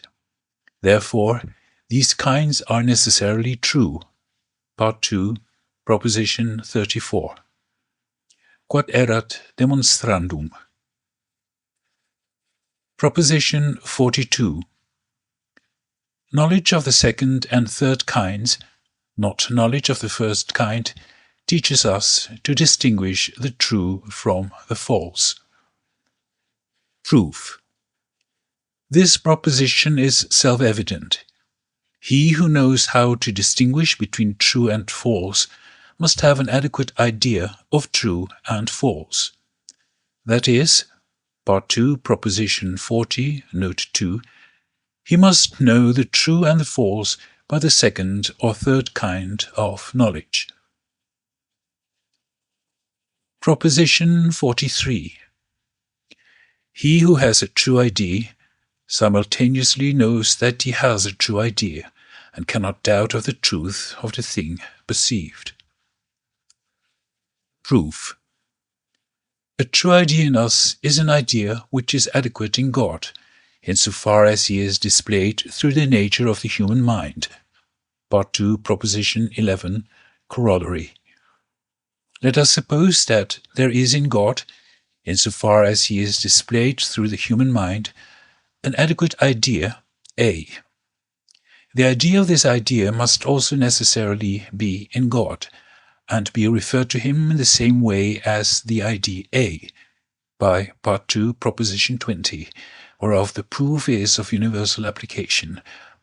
But the idea A is supposed to be referred to God, insofar as he is displayed through the human mind. Therefore, the idea of the idea A must be referred to God in the same manner. That is, by Part 2, Proposition 11, Corollary, the adequate idea of the idea A will be in the mind which has the adequate idea A.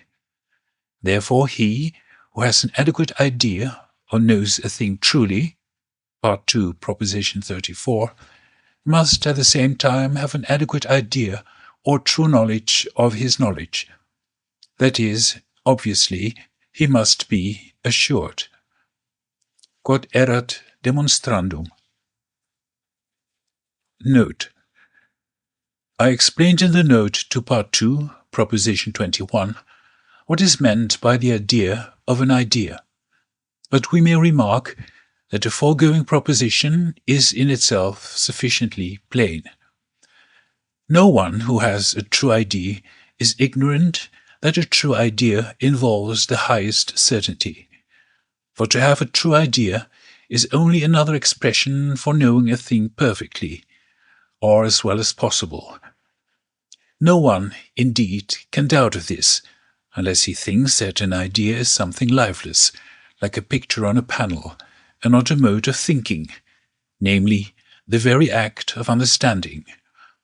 And who, I ask, can know that he understands anything, unless he do first understand it?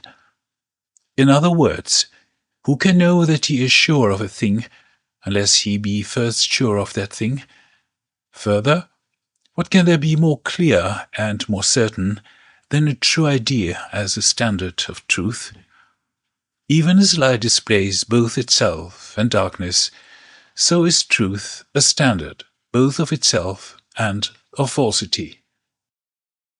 I think I have thus sufficiently answered these questions, namely, if a true idea is distinguished from a false idea, only insofar as it is said to agree with its object, a true idea has no more reality or perfection than a false idea, since the two are only distinguished by an extrinsic mark. Consequently, neither will a man who has a true idea have any advantage over him who has only false ideas. Further, how comes it that men have false ideas? Lastly, how can anyone be sure that he has ideas which agree with their objects? These questions, I repeat, I have in my opinion sufficiently answered. The difference between a true idea and a false idea is plain. From what was said in Part 2, Proposition 35, the former is related to the latter as being is to not being. The causes of falsity I have set forth very clearly in Part 2, Proposition 19, and Part 2, Proposition 35 with the note. From what is there stated, the difference between a man who has true ideas and a man who has only false ideas is made apparent. As for the last question, as to how a man can be sure that he has ideas that agree with their objects, I have just pointed out, with abundant clearness, that his knowledge arises from the simple fact that he has an idea which corresponds with its object. In other words, that truth is its own standard. We may add that our mind, insofar as it perceives things truly, is part of the infinite intellect of God. Part 2, Proposition 11, Corollary. Therefore, the clear and distinct ideas of the mind are as necessarily true as the ideas of God. Proposition 44. It is not in the nature of reason to regard things as contingent, but as necessary. Proof. It is in the nature of reason to perceive things truly. Part 2, Proposition 41, namely, Part 1, Axiom 6, as they are in themselves, that is, Part 1, Proposition 29, not as contingent, but as necessary. Quod erat demonstrandum. Corollary 1. Hence it follows that it is only through our imagination that we consider things, whether in respect to the future or the past, as contingent. Note: how this way of looking at things arises, I will briefly explain. We have shown above, Part 2, Proposition 17 and Corollary, that the mind always regards things as present to itself, even though they be not in existence, until some causes arise which exclude their existence and presence. Further, Part 2, Proposition 18, we showed that if the human body has once been affected by two external bodies simultaneously, the mind, when it afterwards imagines one of the said external bodies, will straightway remember the other. That is, it will regard both as present to itself, unless there arise causes which exclude their existence and presence. Further, no one doubts that we imagine time from the fact that we imagine bodies to be moved some more slowly than others, some more quickly, some at equal speed. Thus, let us suppose that a child yesterday saw Peter for the first time in the morning, Paul at noon, and Simon in the evening.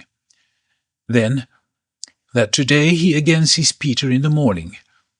It is evident from Part 2, Proposition 18, that as soon as he sees the morning light, he will imagine that the sun will traverse the same parts of the sky as it did when he saw it on the preceding day.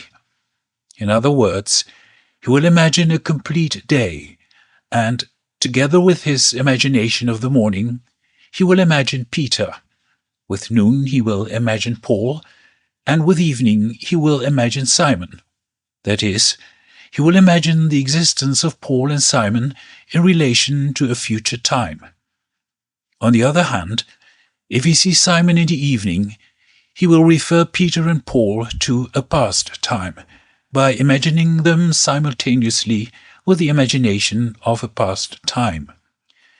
If it should at any time happen that on some other evening the child should see James instead of Simon, he will, on the following morning, associate with his imagination of evening sometimes Simon, sometimes James, not both together. For the child is supposed to have seen at evening one or other of them, not both together. His imagination will therefore waver, and with the imagination of future evenings he will associate first one, then the other. That is, he will imagine them in the future, neither of them as certain, but both as contingent. This wavering of the imagination will be the same, if the imagination be concerned with things which we thus contemplate, standing in relation to time past or time present. Consequently, we may imagine things as contingent, whether they be referred to time present, past, or future. Corollary 2. It is in the nature of reason to perceive things under a certain form of eternity, sub quadam aeternitatis specie. Proof. It is in the nature of reason to regard things not as contingent, but as necessary. Part 2, Proposition 44. Reason perceives this necessity of things, Part 2, Proposition 41, truly, that is, Part 1, Axiom 6, as it is in itself. But, Part 1, Proposition 16, this necessity of things is the very necessity of the eternal nature of God. Therefore, it is in the nature of reason to regard things under this form of eternity. We may add that the basis of reason are the notions, Part 2, proposition 38, which answer to things common to all, and which, part 2, proposition 37, do not answer to the essence of any particular thing, which must therefore be conceived without any relation to time under a certain form of eternity. Proposition 45. Every idea of every body, or of every particular thing actually existing, necessarily involves the eternal and infinite essence of God. Proof. The idea of a particular thing actually existing necessarily involves both the existence and the essence of the said thing. Part 2, proposition 8. Now particular things cannot be conceived without God. Part 1, proposition 15. But inasmuch as, part 2, proposition 6, they have God for their cause, insofar as he is regarded under the attribute of which the things in question are modes, their ideas must necessarily involve, part 1, axiom 4, the conception of the attributes of those ideas, that is, part 1, proposition 6, the eternal and infinite essence of God. Quod erat demonstrandum. Note. By existence I do not here mean duration, that is, existence insofar as it is conceived abstractedly and as a certain form of quantity. I am speaking of the very nature of existence, which is assigned to particular things, because they follow in infinite numbers and in infinite ways from the eternal necessity of God's nature. Part 1, proposition 16.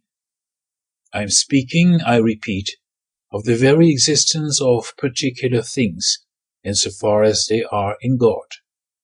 For although each particular thing be conditioned by another particular thing to exist in a given way, yet the force whereby each particular thing perseveres in existing follows from the eternal necessity of God's nature. Cf. Part 1, proposition 24, corollary. End of Part 2, propositions 41 to 45. Part 2. Propositions 46 to 49. Proposition 46.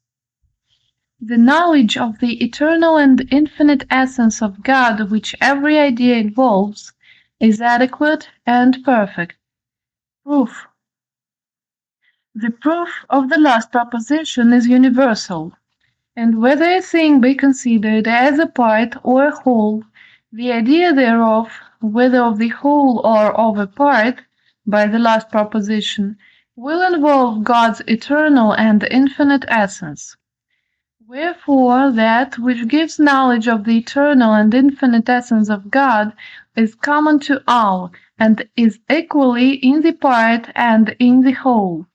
Therefore, Part 2, proposition 38, this knowledge will be adequate. Quod erat demonstrandum. Proposition 47. The human mind has an adequate knowledge of the eternal and infinite essence of God. Proof. The human mind has ideas, Part 2, proposition 22, from which, Part 2, proposition 23, it perceives itself and its own body, Part 2, proposition 19, and external bodies, Part 2, proposition 16, corollary 1, and Part 2, proposition 17, as actually existing. Therefore, Part 2, propositions 45 and 46, it has an adequate knowledge of the eternal and infinite essence of God. Quod erat demonstrandum. Note. Hence we see that the infinite essence and the eternity of God are known to all. Now, as all things are in God and are conceived through God, we can from this knowledge infer many things, which we may adequately know, and we may form that third kind of knowledge of which we spoke in the note to Part II, Proposition 40, and of the excellence and use of which we shall have occasion to speak in Part V. Men have not so clear a knowledge of God as they have of general notions, because they are unable to imagine God as they do bodies, and also because they have associated the name God with images of things that they are in the habit of seeing, as indeed they can hardly avoid doing, being as they are men, and continually affected by external bodies. Many errors, in truth, can be traced to this head, namely, that we do not apply names to things rightly. For instance, when a man says that the lines drawn from the centre of a circle to its circumference are not equal, he then, at all events, assuredly attaches a meaning to the word circle different from that assigned by mathematicians. So again, when men make mistakes in calculation, they have one set of figures in their mind and another on the paper. If we could see into their minds, they do not make a mistake. They seem to do so, because we think that they have the same numbers in their mind as they have on the paper. If this were not so, we should not believe them to be in error any more than I thought that a man was in error whom I lately heard exclaiming that his entrance hole had flown into a neighbour's hen, for his meaning seemed to me sufficiently clear. Very many controversies have arisen from the fact that men do not rightly explain their meaning, or do not rightly interpret the meaning of others.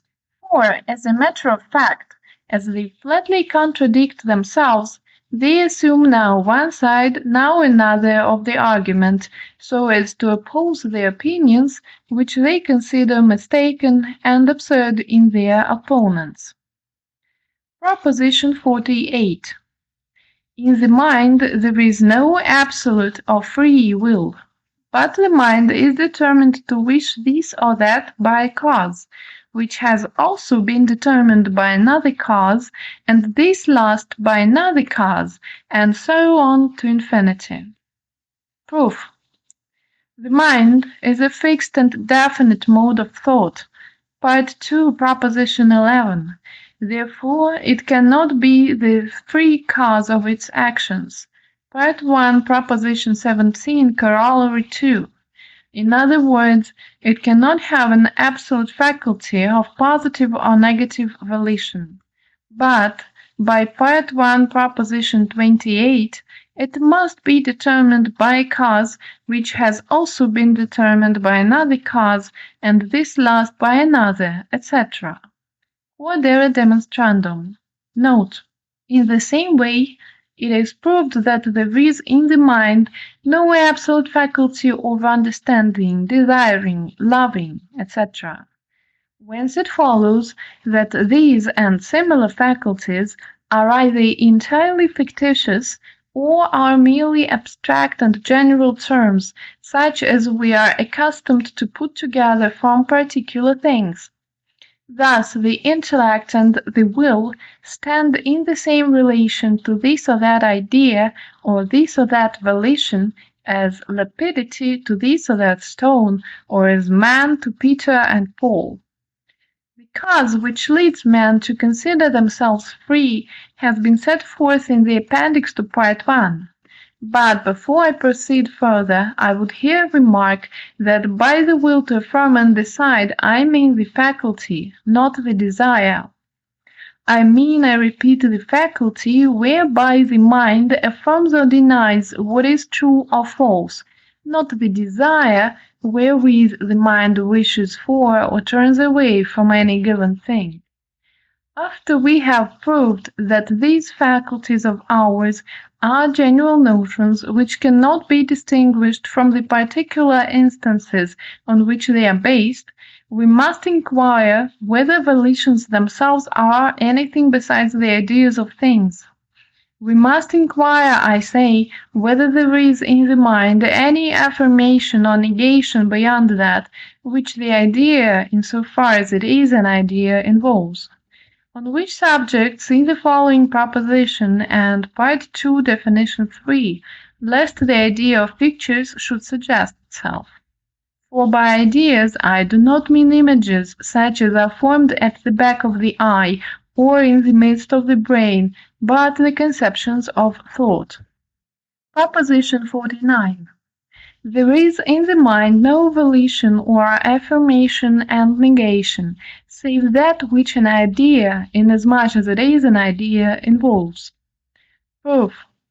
There is in the mind no absolute faculty of positive or negative volition, but only particular volitions, namely this or that affirmation and this or that negation. Now let us conceive a particular volition, namely the mode of thinking whereby the mind affirms that the 3 interior angles of a triangle are equal to 2 right angles. This affirmation involves the conception or idea of a triangle, that is, without the idea of a triangle, it cannot be conceived. It is the same thing to say that the concept A must involve the concept B, as it is to say that A cannot be conceived without B. Further, this affirmation cannot be made, Part 2, Axiom 3, without the idea of a triangle.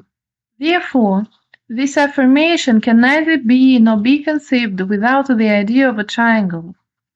Again, this idea of a triangle must involve this same affirmation, namely that its 3 interior angles are equal to 2 right angles. Wherefore, and vice versa, this idea of a triangle can neither be nor be conceived without this affirmation. Therefore, this affirmation belongs to the essence of the idea of a triangle, and is nothing besides. What we have said of this volition, inasmuch as we have selected it at random, may be said of any other volition, namely that it is nothing but an idea. Order demonstrandum. Corollary. Will and understanding are one and the same. Proof. Will and understanding are nothing beyond the individual volitions and ideas. Part 2, Proposition 48 and note. But a particular volition and a particular idea are one and the same by the foregoing proposition. Therefore, will and understanding are one and the same. Order demonstrandum. Note.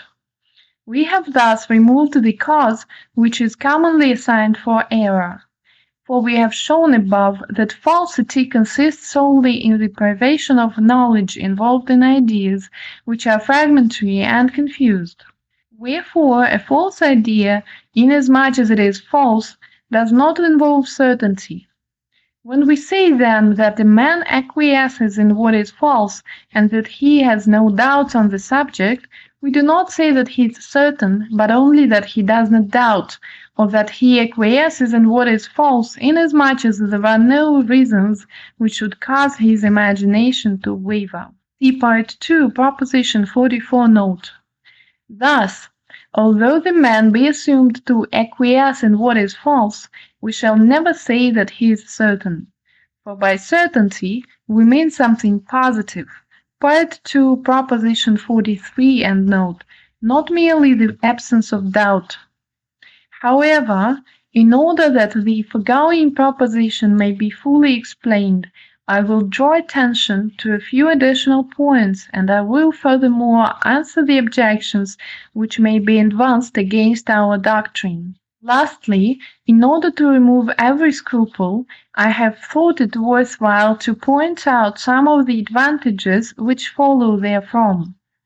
I say some, for they will be better appreciated from what we shall set forth in the 5th part. I begin then with the first point, and warn my readers to make an accurate distinction between an idea or conception of the mind and the images of things which we imagine. It is further necessary that they should distinguish between idea and words, whereby we signify things. These 3, namely images, words, and ideas, are by many persons either entirely confused together, or not distinguished with sufficient accuracy or care, and hence people are generally in ignorance how absolutely necessary is a knowledge of this doctrine of the will, both for philosophic purposes and for the wise ordering of life. Those who think that ideas consist in images which are formed in us by contact with external bodies, persuade themselves that the ideas of those things whereof we can form no mental picture are not ideas but only figments, which we invent by the free decree of our will. They thus regard ideas as though they were inanimate pictures on a panel, and, filled with this misconception, do not see that an idea, inasmuch as it is an idea, involves an affirmation or negation.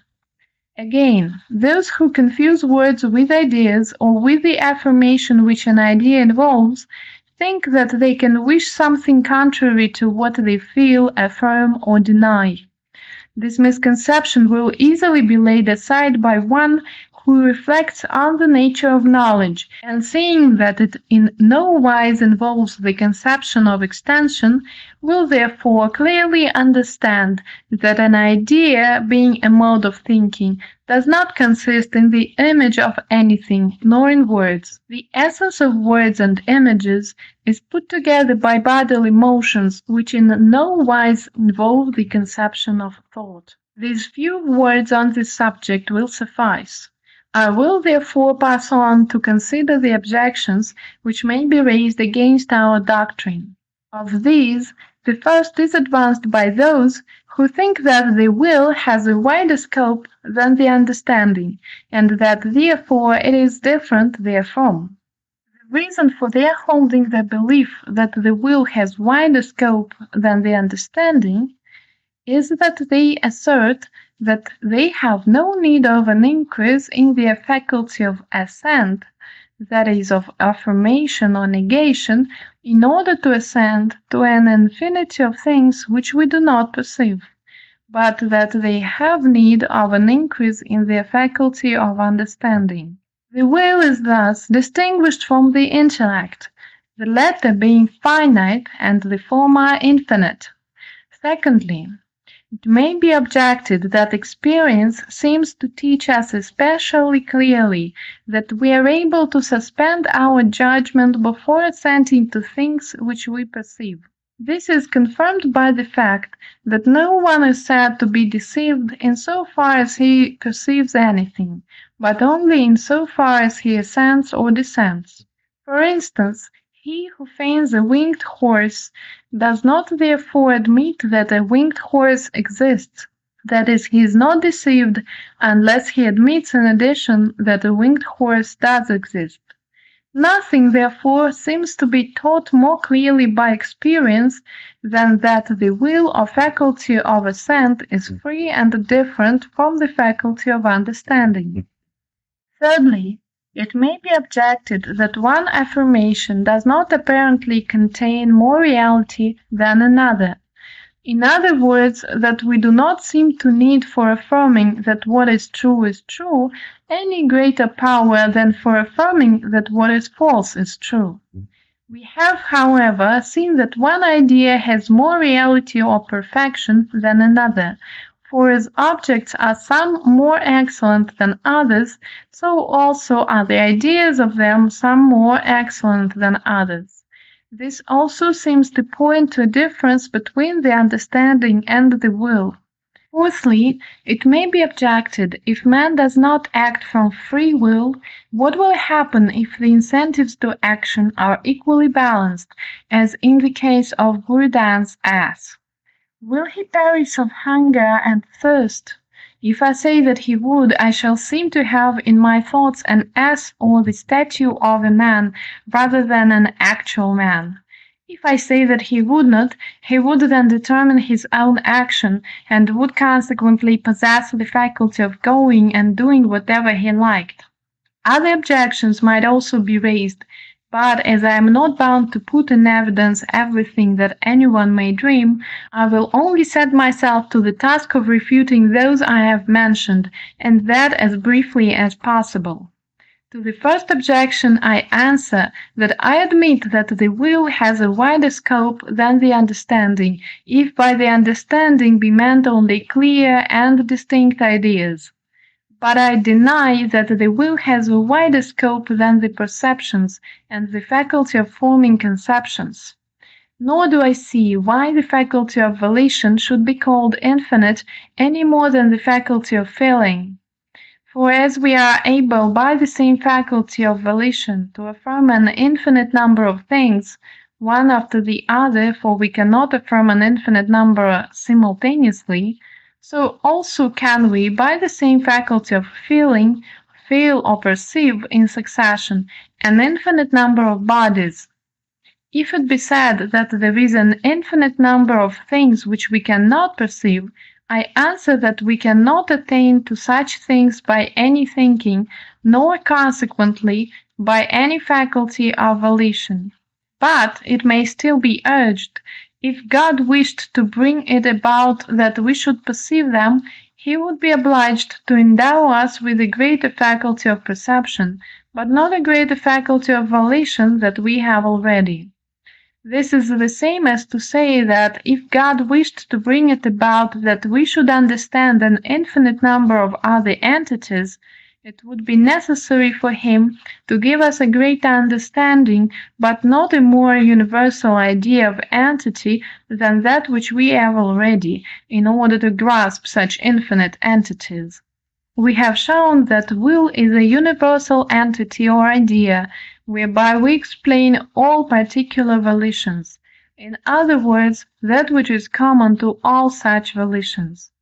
As then our opponents maintain that this idea, common or universal to all volitions, is a faculty, it is little to be wondered at that they assert that such a faculty extends itself into the infinite beyond the limits of the understanding. For what is universal is predicated alike of one, of many, and of an infinite number of individuals. To the second objection, I reply by denying that we have a free power of suspending our judgment. For when we say that anyone suspends his judgment, we merely mean that he sees that he does not perceive the matter in question adequately. Suspension of judgment is, therefore, strictly speaking, a perception and not free will. In order to illustrate the point, let us suppose a boy imagining a horse and perceive nothing else. Inasmuch as this imagination involves the existence of the horse, Part 2, Proposition 17, Corollary, and the boy does not perceive anything which would exclude the existence of the horse, he will necessarily regard the horse as present. He will not be able to doubt of its existence, although he be not certain thereof. We have daily experience of such a state of things in dreams, and I do not suppose that there is anyone who would maintain that while he is dreaming he has the free power of suspending his judgment concerning the things in his dream, and bringing it about that he should not dream those things which he dreams that he sees. Yet it happens, notwithstanding, that even in dreams we suspend our judgment, namely when we dream that we are dreaming. Further, I grant that no one can be deceived so far as actual perception extends. That is, I grant that the mind's imaginations regarded in themselves do not involve error. Part 2, Proposition 17, note. But I deny that the man does not, in the act of perception, make any affirmation. For what is the perception of a winged horse, save affirming that a horse has wings? If the mind could perceive nothing else but the winged horse, it would regard the same as present to itself. It would have no reasons for doubting its existence, nor any faculty of dissent, unless the imagination of a winged horse be joined to an idea which precludes the existence of the said horse, or unless the mind perceives that the idea which it possesses of a winged horse is inadequate, in which case it will either necessarily deny the existence of such a horse, or will necessarily be in doubt on the subject. I think that I have anticipated my answer to the third objection, namely that the will is something universal, which is predicated of all ideas, and that it only signifies that which is common to all ideas, namely an affirmation whose adequate essence must, therefore, in so far as it is thus conceived in the abstract, be in every idea, and be in this respect alone the same in all, not in so far as it is considered as constituting the idea's essence. For in this respect, particular affirmations differ one from the other as much as do ideas. For instance, the affirmation which involves the idea of a circle differs from that which involves the idea of a triangle, as much as the idea of a circle differs from the idea of a triangle. Further, I absolutely deny that we are in need of an equal power of thinking to affirm that that which is true, and to affirm that that which is false is true. These two affirmations, if we regard the mind, are in the same relation to one another as being and not being. For there is nothing positive in ideas which constitutes the actual reality of falsehood. Part 2, Proposition 35 note and Proposition 47 note. We must therefore conclude that we are easily deceived when we confuse universals with singulars, and the entities of reason and abstractions with realities. As for the fourth objection, I am quite ready to admit that a man placed in the equilibrium described, namely as perceiving nothing but hunger and thirst, a certain food and a certain drink, each equally distant from him, would die of hunger and thirst.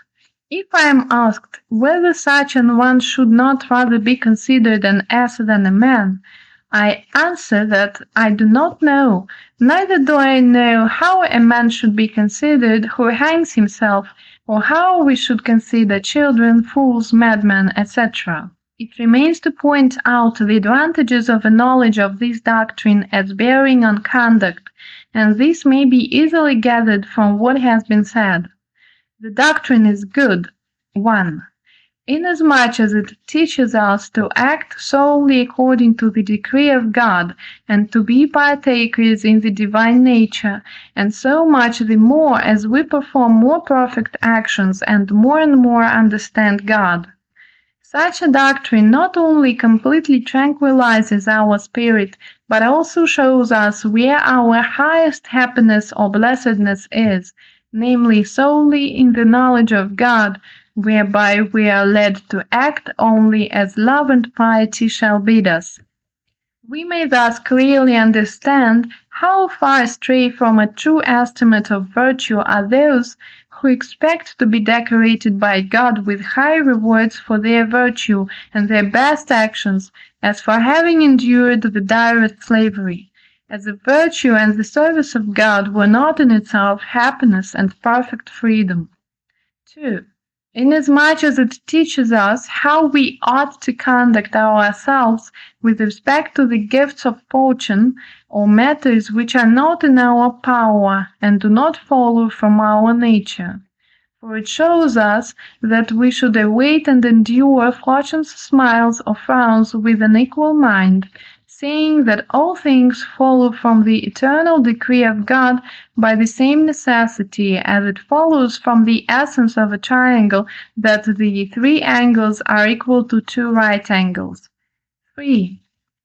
This doctrine raises social life inasmuch as it teaches us to hate no man, neither to despise, to deride, to envy, or to be angry with any. Further, as it tells us that each should be content with his own, and helpful to his neighbour, not from any womanish pity, favour, or superstition, but solely by the guidance of reason, according as the time and occasion demand, as I will show in Part 3. 4. Lastly, this doctrine confers no small advantage on the Commonwealth, for it teaches how citizens should be governed and led, not so as to become slaves, but so that they may freely do whatsoever things are best. I have thus fulfilled the promise made at the beginning of this note, and I thus bring the second part of my treatise to a close. I think I have therein explained the nature and properties of the human mind at sufficient length, and considering the difficulty of the subject with sufficient clearness. I have laid a foundation whereon may be raised many excellent conclusions of the highest utility and the most necessary to be known, as will in what follows be partly made plain. End of Part 2, Propositions 46 to 49. End of Part 2.